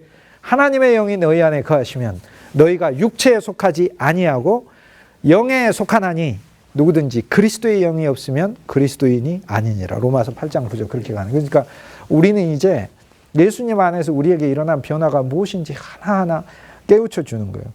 그래서 여기서 이제 키릴 오브 알렉산드리아가 We are crucified with Christ at the moment when his flesh was crucified. 그리스도의 육체가 매달릴 때 우리도 주님과 함께 십자가에 매달렸다. Because it somehow included universal human nature. 보편적인 인간성이 어떤 방식으로든 in itself 그것이 just as the universal human nature contracted. 우주적인 우리 인간성이 담고 있죠. The sickness of curse in Adam. 아담 안에 있는 저주를 담고 있고 at the same time that incurred the curse. 그리고 이 질병이 저주의 질병이 저주를 계속해서 생산해내는 이것이 그리스도의 십자가에서 끝난 것이다 라는 것을 이야기를 합니다. 전반부에서 이제 로마서 6장에서 바울이 말하고자 하는 바는 자 우리가 그리스도의 복음을 예수님이 나의 죄를 씻기 위하여 죽었다라고만 이야기하는데 로마서 6장으로 우리를 초대하여 이 전혀 새로운 그리스도 예수 안에 일어난 사건으로 우리를 깨닫게 하게 하는 거죠. 예수님과 함께 죽은 거예요. 우리가 1907년 웨일즈 대붕의 영향을 받은 평양 대붕 운동이 일어났고 100주년이 돼서 2007년도에 어게인 1907을 했어요. 어게인 1907을 죄송한 이야기인데 제 생각에는 100번을 해도 대붕 운동에 안 와요. 왜냐? 메시지가 다르기 때문에 그래요. 웨일즈 대붕은 그리스도와 함께 우리가 죽은 거예요. 이것이 핵심 메시지예요. 제시 펜 루이스, 이반 로버츠가 두 사람이 주역이에요. 그 메시지는 그리스도와 함께 우리가 죽었다예요. 이거는 뭘 이야기하냐면요. 자, 우리가 회개 그럴 땐 하나님 내가 잘못했습니다. 이 정도 수준으로 생각하잖아요. 그게 얼마나 교만한 얘기냐는 거예요. 우리 존재가 있고 존재에 뭐가 잘못했다는 존재가 그 정도가 아니라는 거 우리는. 그리스도와 함께 종결되고 나라는 아담 자체가 끝나야 하는 존재라는 거예요. 나라는 존재는 그리스도가 내 인격이 되시기 전까지는 언제나 지금까지 로마서 5장에서 말했던 그 모든 아담이 죄하고 사망하고 셋이서 삼위일체를 이루어서 내는 사망을 맞고 정죄를 받고 사망을 퍼뜨리고 하나님을 향하여 거역하는 죄인이 되는 이 순환 아래 계속 살게 돼 있어요. 그러니까 단순히 내가 죄인입니다 정도로의 회개가 아니에요. 그게 아니라 그리스도와 함께 내가 죽은 거예요. 죽은 거. 이 죽은 삶이 내 안에서 모양처럼 있어야 되는데 자기를 극대화하는 사람들이 주강사가 돼가지고 우리가 다시 회개합시다 이렇게 얘기하는 거는 그 안에 어떤 영적 생명력이 있겠어요? 없는 거죠. 그러니까 메시지가 다르기 때문에 어게인 1907은 안 일어납니다. 그러나 우리는 어게인 1907을 이제 로마서 6장의 근거에서 당장 우리 사역 안에서 우리 심령 안에서 일으킬 수 있어요. 언제나 지금 현재. 그리스도와 함께 우리가 죽었잖아요. 그래서 로마서 6장에 보면 바울이 하나 더 구체적으로 이야기를 해줘요. 너희가 예수와 합하여 너희의 옛사람이 죽은 것을 알지 못하느냐 이렇게 얘기해요. 로마에 있는 신자들이 몰랐나 봐요. 예수님이 우리 죄값이란 사실은 아는데 죄의 값이라는 사실, 속죄죄라는 것만 알지 번제예요. 나가 그리스도와 함께 합쳐져서 내가 죽은 거예요.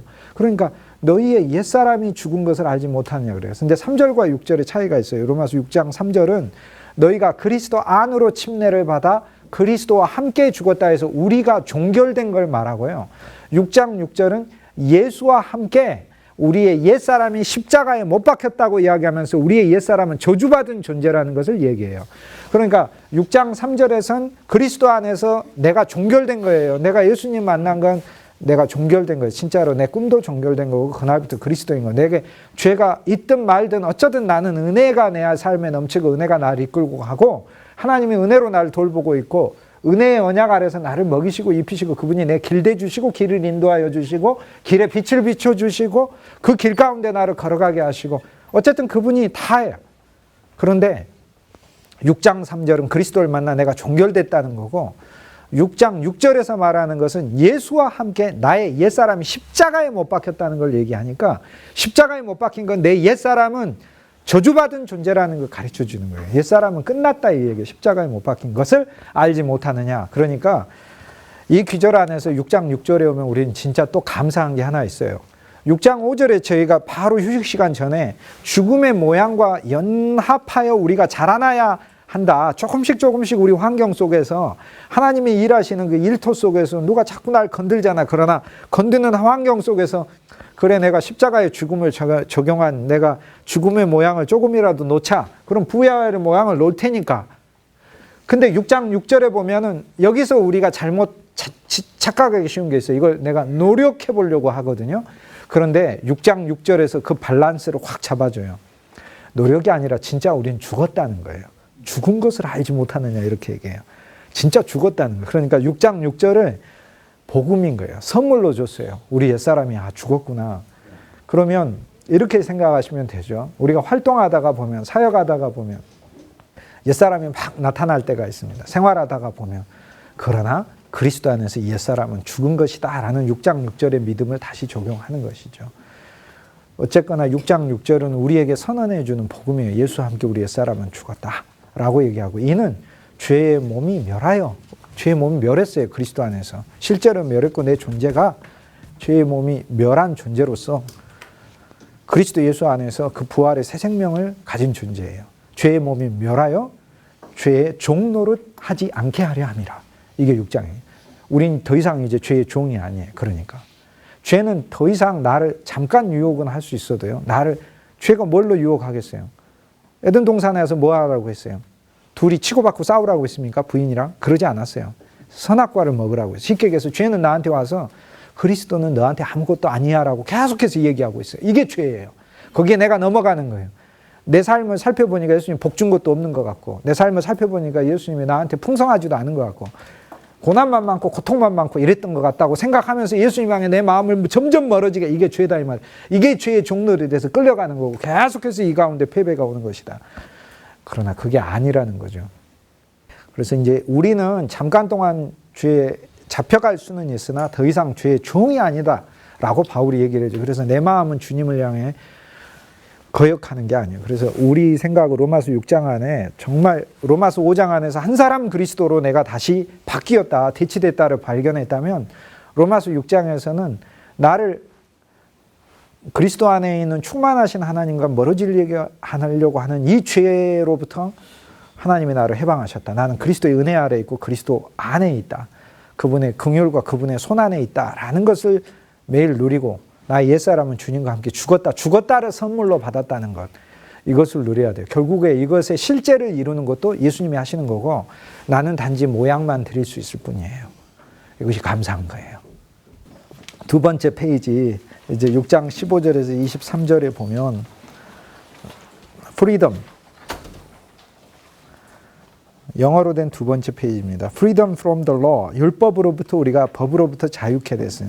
이 법은 한 개가 아니고 4개의 법인데 그건 다음 주에 제가 설명합니다. 어쨌든 법으로부터 하나님의 문자의 법으로부터도 자유로워졌어요. Is not a license to sin. 법으로부터 자유롭게 됐다고 우리가 예수님 욕하고 거부하는 죄, 이 죄에 대하여 허가증을 받은 것은 아니에요. But the opposite, 정반대예요. 우리는 we have been set free from the law only. 우리는 율법으로부터 자유롭게 노임 받았는데 only because under grace.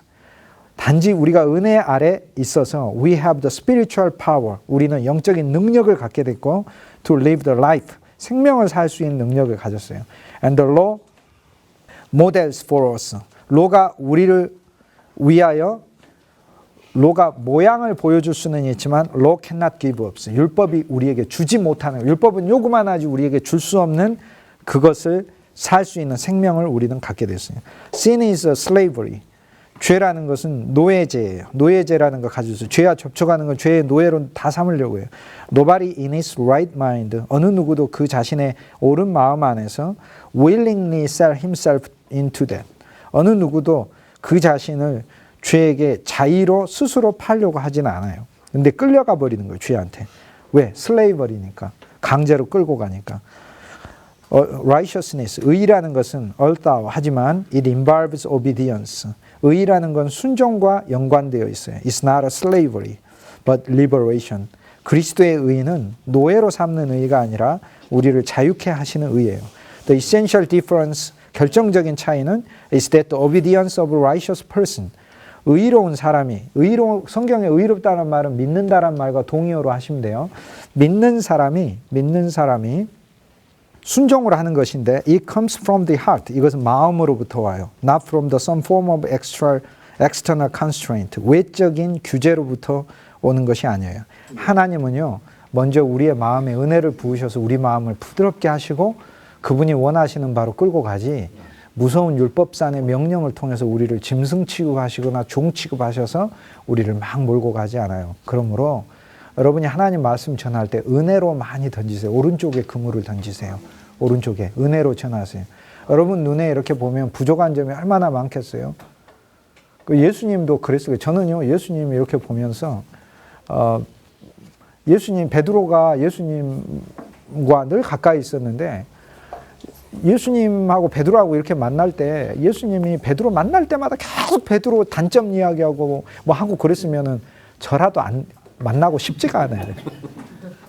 그렇지 않아도 모세만으로도 충분해요. 예수님 없어도 돼. 모세만으로도 충분해. 그런데 저는 어느새 그 예수님의 아름다운 향기, 자기의 모든 연약함과 죄들까지도 그리스도 안에서 포함되고 녹여지는 그 저절로 씻겨지는 그리스도의 그 은혜를 베드로가 그 안에 누렸을 때 그 베드로는 이미 예수님한테 포로가 돼가지고 벗어날래야 벗어날 수가 없는. 그러니까 먼저 은혜를 우리 속에 채우고 은혜로. 그래서 하나님의 방식은 명령을 줘서 강제하는 방식이 아니다. 하나님의 은혜가 얼마나 놀랍고 고마운지 알게 하셔서 우리의 마음을 먼저 부드럽게 만드시고 그 다음에 우리에게 필요한 것을 요청하시는 분이시다. 이거를 이제 얘기를 하죠. 그러므로 in this sense 이런 점에서 paradoxically 역설적으로 we can call ourselves 우리는 우리 자신을 slaves of righteousness 의의 종이라고 부를 수 있습니다. 의에게 종 됐어요. Paul speaks to us in human terms. 바울은 우리에게 인간적인 방식으로 이야기하기를 in order to show that he is not making impossible demands. 우리에게 불가능한 요구들을 만들고 있는, 불가능한 요구를 하고 있는 게 아닙니다. 우리에게. Before we are Christians, 우리가 그리스도인이기 전에 we quite happily give ourselves over to the sin.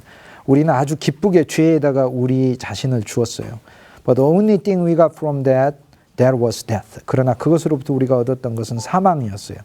사망이었죠. 내 마음도 사망, 흑암이고 모든 게 사망이었죠. Why then? 그렇다면 now that we are Christians, 우린 그리스도인들이고 heirs of eternal life, 영원한 생명의 상속자들인 우리는 should we find it hard to dedicate ourselves? 왜 우리가 의에게 우리 자신을 드리는 게 어렵겠는가?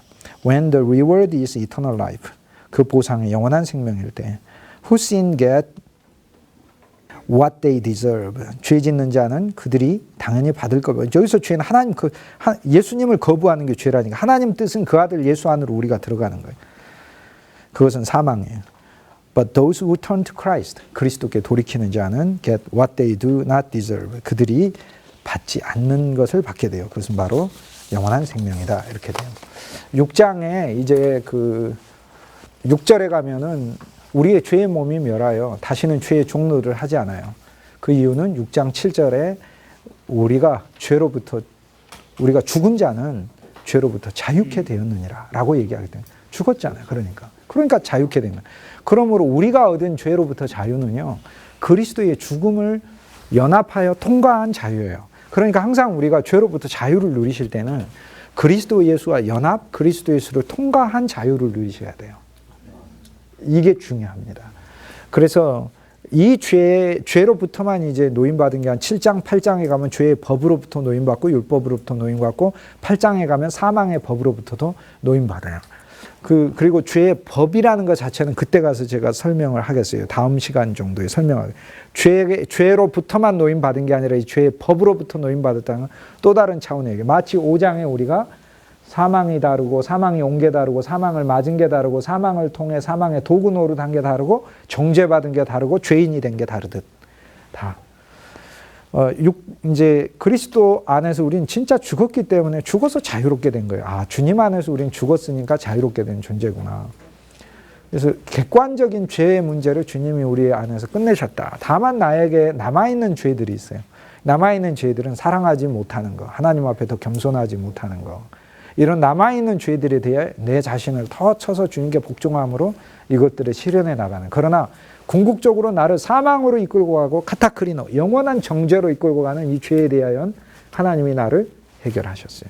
이거를 믿음으로. 그런데 그것을 그냥 받은 게 아니라 무엇을 통하여 받은 거죠? 그리스도 예수, 한 분 그리스도 예수의 죽음을 통하여 받은 것이니까 그때 나도 같이 죽은 것이다. 그러므로 주님이 우리에게 준 이 자유는 나의 옛사람의 죽음과 함께 포함하여 준 자유니까 어느 곳에서나 그러니까 나는 죄로부터 자유했어. 그러니까 난 옛사람 마음대로 표현해야 돼가 아니라 예수님이 여기 하시잖아요. 어느 환경에서나 주님의 죽음을 연합한 게 있어야 된다. 이 모든 것을 그러면 진짜 어떻게 체험하느냐. 6장 10절에 그리스도 예수는 죄에 대하여 단번에 모든 것에 두 단어예요. 실은 에피팍스라는 단어인데 단번에라고 했는데 단번에가 아니에요.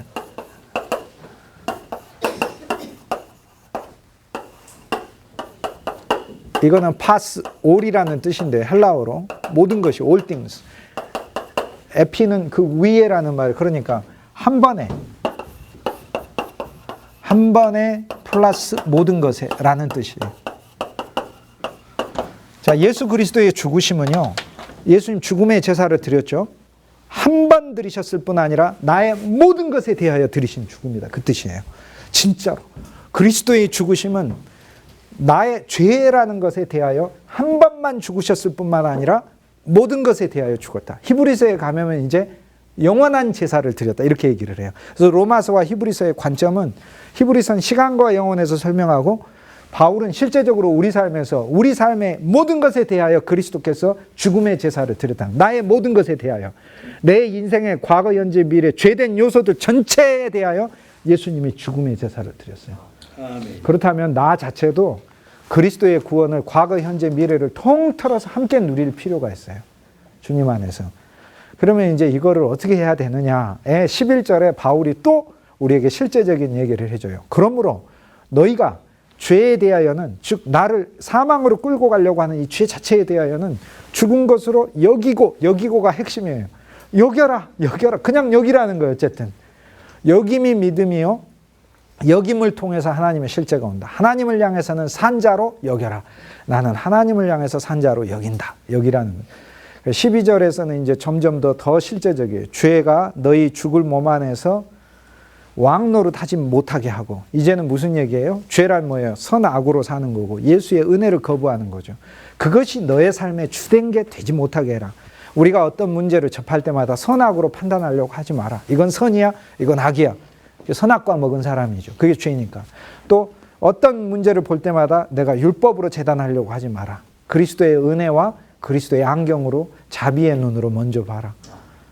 강도 만나 쓰러진 사람 봤을 때 저 사람이 뭔 죄를 지었길래 저러고 강도 만났나가 아니라 나에게서 필요한 예수의 영적 기름, 그 사람 위에 부어져야 될 기름과 포도주가 내게 있다는 사실을, 그거를 봐야 되는 게. 그래서 죄가 너희에게 왕노릇하지 못하게 하라. 즉 너희의 인생이 하나님의 은혜 아래서 살게 하고, 그 다음에 몸의 사욕에 순종하지 말라. 우리 몸은 세상을 좋아하잖아요. 돈 많이 벌고 싶고 남들 위해 왕노릇 하고 싶고, 그런데 거기에 순종하지 마. 그거를 따라가지 마라. 그래서 그걸 우리가 믿음으로 고백해요. 근데 몸은 끝까지 그렇게 하려고 해요. 몸은. 그런데 우리는 영 안에 있는 우리 영이 결국에는 키가 돼가지고 우리의 방향을 틀어줘요. 그리고 이제 6장 후반부에 가면은 더 바울이 이야기를 해요. 그래서 6장 14절에 너희는 더 이상 죄 아래 있지 아니하고 율법 아래도 있지 아니하고 하나님의 은혜 아래 있다. 15절에 너희가 하나님의 은혜 아래 있으면 그러면 죄를 더 짓겠느냐. 그 은혜 아래 있으니까 그러면 더 하나님을 거역하겠느냐. 아니다. 16절에 6장 16절에 보면 너희가, 여기서 또 다시 바울은 이제 실제적인 이야기를 한 번 더 해줘요. 우리가 잘 못 알아들으니까, 피상적으로 생각하니까. 어떻게 하냐면, 봐라, 너희가 세상에서 누군가 말을 자꾸 계속 듣는다면, 제가 예를 들어서 한 번 얘기를 할 수는 있겠죠. 그럴 땐 들어줬어요. 누가 저한테 와서 이거 좀 해주세요. 그래 한 번 얘기를 들어줬어요. 근데 그 다음날 와서 또 부탁을 해요. 그래서 또 들어줬어요. 그때 와서 세 번째 와서는 부탁하는 게 명령이에요. 계속. 그러면은 너는 저절로 종이 돼 있다, 이렇게 얘기를 하는 거예요. 너희가 누군가 너에게 순종을 요구하는 자에게 너희 자신을 계속하여 드리면 그의 종이 되는 것을 알지 못하느냐라고 6장 16절에서 이야기하면서, 그러므로 너희 자신을 죄의 병기로 드리지 말고, 죄에게 병기로 너희 자신을 드리지 말고 너희 자신을 의의 병기로 드리라, 이렇게 얘기를 하는 거예요. 의의 병기로 드리라. 여기에서 이제 우리 자신이 먼저 하나님의 의의 병기로 드리는, 그럼 어떻게 우리 자신을 하나님께 의의 병기로 드리는가? 6장 16절에서 바울은 실제적인 거 두 개를 말한, 첫째는 너희 자신을 하나님께 드리고 너희 지체를 의의 병기로 하나님께 드리라. 자, 우리 자신을 하나님께 드린다는 이야기는 내 존재 자체가 이제 하나님의 것입니다를 매일 기도와 찬양으로 고백하는 일을 말하는 거고요. 지체를 드린다는, 지체가 뭡니까? 내 눈이네. 가능하면 눈이 성경 봐라. 입이네. 가능하면 기도하고 가능하면 찬송해라. 지체를 의에 드리라. 지체를 의에 드리라. 손은 가능하면 섬겨라. 이렇게 지체를. 머리는 가능하면 신학을 공부해라. 이렇게 지체를 하나님께 드리라. 이것이 실제적인 방법이에요. 그것이 거룩함에 이르는 열매다, 이렇게 얘기를 해요. 그리고 6장 후반부에 보면은 이제 종된 삶을 이야기하는데, 이게 너무 감사해요. 전엔 죄의 종이나 이제 너희가 죄의 종이 아니라는 거예요. 그러면서 4개의 종이 됐다고 얘기해요. 첫째, 너희는 순종의 종이다. 즉 순종이라고 하는 것이 객관적으로 살아있는 하나님의 덕목이에요. 그리고 능력이에요. 순종이 나한테 와서 나를 순종의 종이 되게 했어요. 전에 나한테 없던 성품이 하나 생겨났어요. 나는 하나님께 순종하는 성품이 내게 있어요. 그걸 여기셔야 돼요. 어쨌든 믿음은 실제를 가져와요.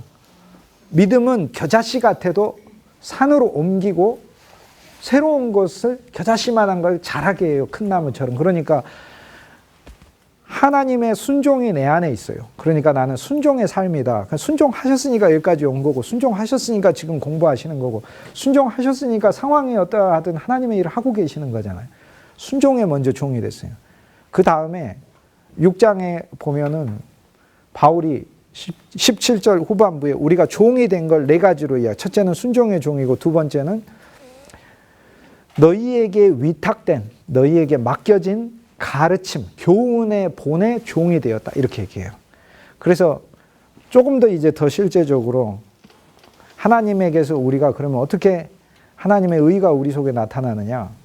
우리에게 가르쳐진 하나님의 진리의 가르침에 그 본, 그 형태에 우리가 종이 되라, 그렇게 얘기해요. 그러니까 하나님의 학문, 이 하나님의 학문에 종이 되라. 하나님의 학문에 종이 되라. 그걸 바울이 후반부에서, 6장 후반부에서 얘기를 해줘요.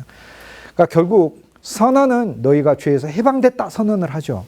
그런데 또 놀라운 선언을 해줘요. 너희는 죄에게 노예가 됐다 해요. 죄가 전에 죄의 노예였으나 이제는 의의 노예가 됐다. 그 의의 노예라는 거 얼마나 감사해요. 그러면 누가 끌고 다니겠어요? 의가 우리를 끌고 다니죠. 의가 우리를 끌고 다닌다는 거예요. 그런데 그 과정에서 일어나는 게 순종의 종이 되고, 순종, 나는 순종이 있고, 두 번째 가르침, 교훈의 본, 하나님의 학문이라는 이 하나님의 학문, 진리에 내가 종이 돼서 조금씩 진리가 부를 때마다 가라. 진리가 부를 때마다 가라. 진리의 종. 네 마음을 진리 안에 조금씩 넣어라. 이것이 너의 지체를. 그 다음에 너희가 전에는 죄의 종이었더니 지금은 의의 종이 되었다 해서 이제 의의 종이 된 거죠. 우리가. 하나님의 의가 우리를 끌고 다녀요. 하나님의 의가 끌고 다녀요. 그 다음에 의에게 내 지체를 완전히 준 다음에 거룩함에 이르라. 이렇게 얘기합니다. 거룩함은 구별됨을 첫째 이야기합니다. 그러니까 분리된 거다. 내 먼저 마음의 믿음으로 우리는 분리된 사람들이에요. 세상과 분리됐죠. 그리고 흑암과 분리됐죠. 저주와 분리됐죠. 우리는 하나님의 축복의 인생들인 거예요. 분리된 인생이에요. 이게 거룩함을 가진 거예요. 그 다음에 내 자리가 분리된 거예요. 세상 사람들과 함께 하나님을 모욕하고 거역하는 그런 인생이 아니라는 분리된 자라는 걸 내가 가져야 돼요.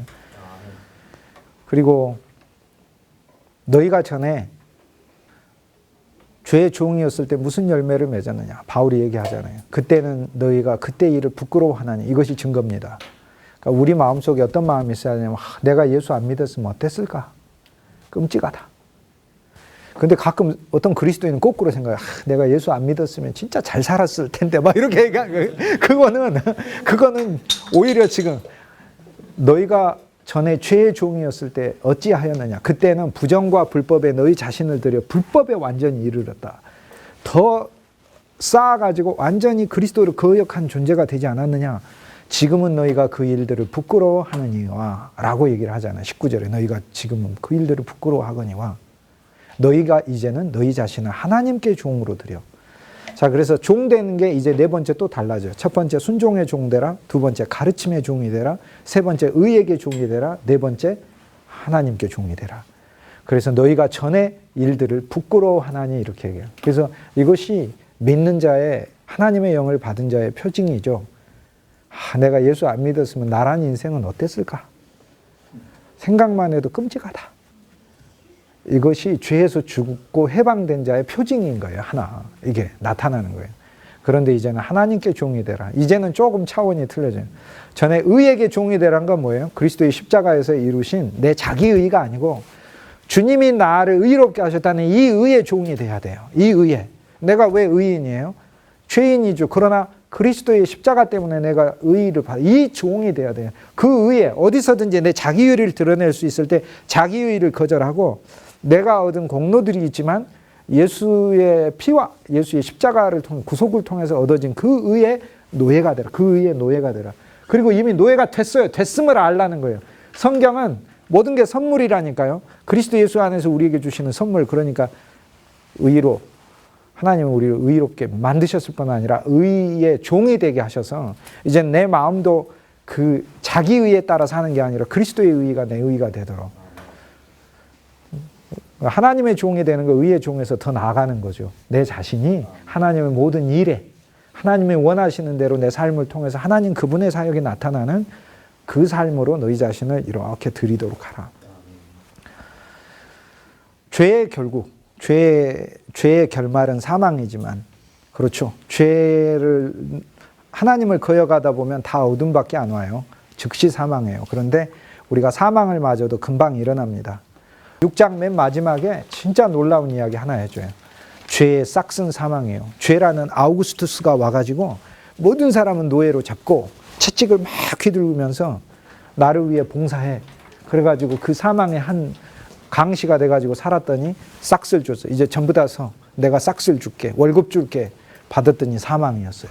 죄의 싹슨 사망이에요. 그러나 하나님의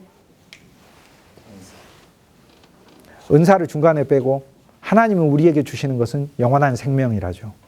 그런데 영원한 생명을 내가 싹스로 받는 게 아니에요. 은혜의 선물이다 그 말이에요. 무슨 얘기예요? 하나님 영원한 선물, 영원에 속한 선물, 시간 안에 살지 않고 영원으로 옮겨지는 선물.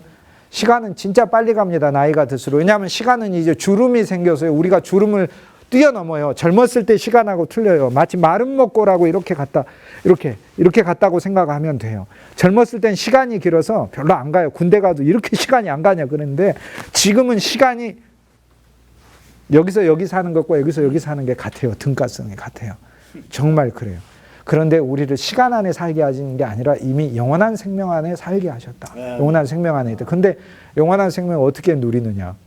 은혜의 선물이다 이 말이에요. 하나님 은혜를 저절로 누리다 보면 뭐가 생기는 거예요? 영원한 생명이 우리 속에 생기는 것이다. 그렇게. 그러니까 죄는 자기가 노력해서 사망을 버는 거지만 영원한 생명은 어떻게 노력해서 버는 게 아니에요. 하나님의 은혜를 누리다 보면 우리 안에 부활의 생명이 생기고 새 생명이 생기고 사망을 이겨내고 사망의 생명수를 집어넣는 영원한 생명이 우리 속에 생기는 것이다. 이게 로마서 6장에서 그래서 우리를 생명으로 초대를 합니다. 그런데 생명이 생기는 방법에 대해서 얘기하죠. 선물이라니까요. 거저 주시죠. 근데 은혜의 선물이니까 하나님 은혜를 누릴 때 우리 안에 저절로 영적 생명이 생겨나죠. 아침에 일어나면 사망이 몰려올 겁니다. 우리 인생에. 목회사역의 과제들, 또 인생살이의 여러 문제들, 가정의 문제들, 경제적 문제들 막 몰려와요. 주 예수 이름으로 한 방에 다 쫓아버리시고 하나님의 은혜를 그 순간 누리세요. 그때 내 내적인 영적 생명이 솟는 거예요. 구약 성경이 태초에 하나님이 천지를 창조하시니라 해서 태초부터 시작해요. 태초라는 단어로부터 구약의 창세기가 시작합니다. 브레시트라는 단어로부터 시작. 근데 구약의 맨 마지막 단어가 무슨 단어냐면 저주라는 단어예요. 말라기 4장 6절에 주님이 내가 엘리야를 보내리라. 그런데 이 엘리야가 세례 요한이죠. 어떤 역할을 해요? 아비의 마음을 자식에게 돌이켜. 하나님도 회개하셔요. 이제 더 이상 율법을 안 하시겠다고. 예수님이 왜 침례 받으신 줄 아세요? 요한의 세례가 뭐예요? 회개하라, 천국이 가까웠다예요. 실은요, 예수님도 회개하셔야 돼요. 예수님의 회개는 죄의 회개가 아니에요. 회개란 마음을 돌리는 거예요. 무슨 마음을 돌리는 거예요? 율법으로 대하지 않고 은혜로 대하겠다고 예수님도 마음을 돌리시는 침례를 받으시는 거예요. 침례. 이게 예수님의 회개예요. 예수님의 마음 돌리심이에요. 아비의 마음을 자식에게 돌리게 하고 자식의 마음을 아비에게 돌리게 하는 엘리야를 보내리라. 그리하여 내가 그 땅에 저주를 내리지 않게 하게 하렵니다. 이게 말라기 4장 6절 구약 성경 맨 마지막 단어예요. 저주란 단어가 케렘이라는 단어가 하레츠 케렘, 땅의 저주라고 끝나요.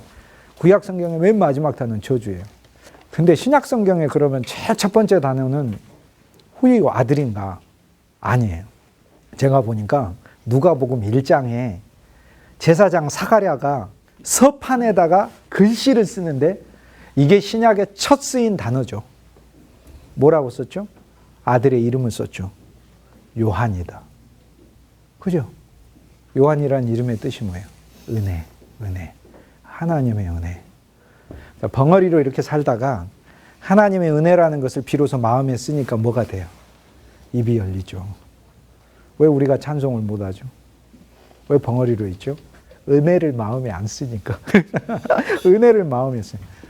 은혜는 매일 부어지고 있어요. 나의 모든 것이 은혜예요. 다 진짜 은혜예요. 은혜는 놀라운 힘이 있어서요. 은혜 아닌 것을 은혜로 고백하면 예수님조차 마음을 바꾸셔요. 진짜 다 은혜가 돼요. 그때 내 안에 영원한 생명이 넘친다. 로마서 6장은 정말로 우리를 사망으로 끌고 가는 그 죄 본질로부터, 그 죄의 인격으로부터 주님이 우리를 구출하셨어요. 구출하셔서 그분의 품 안에 두셨다.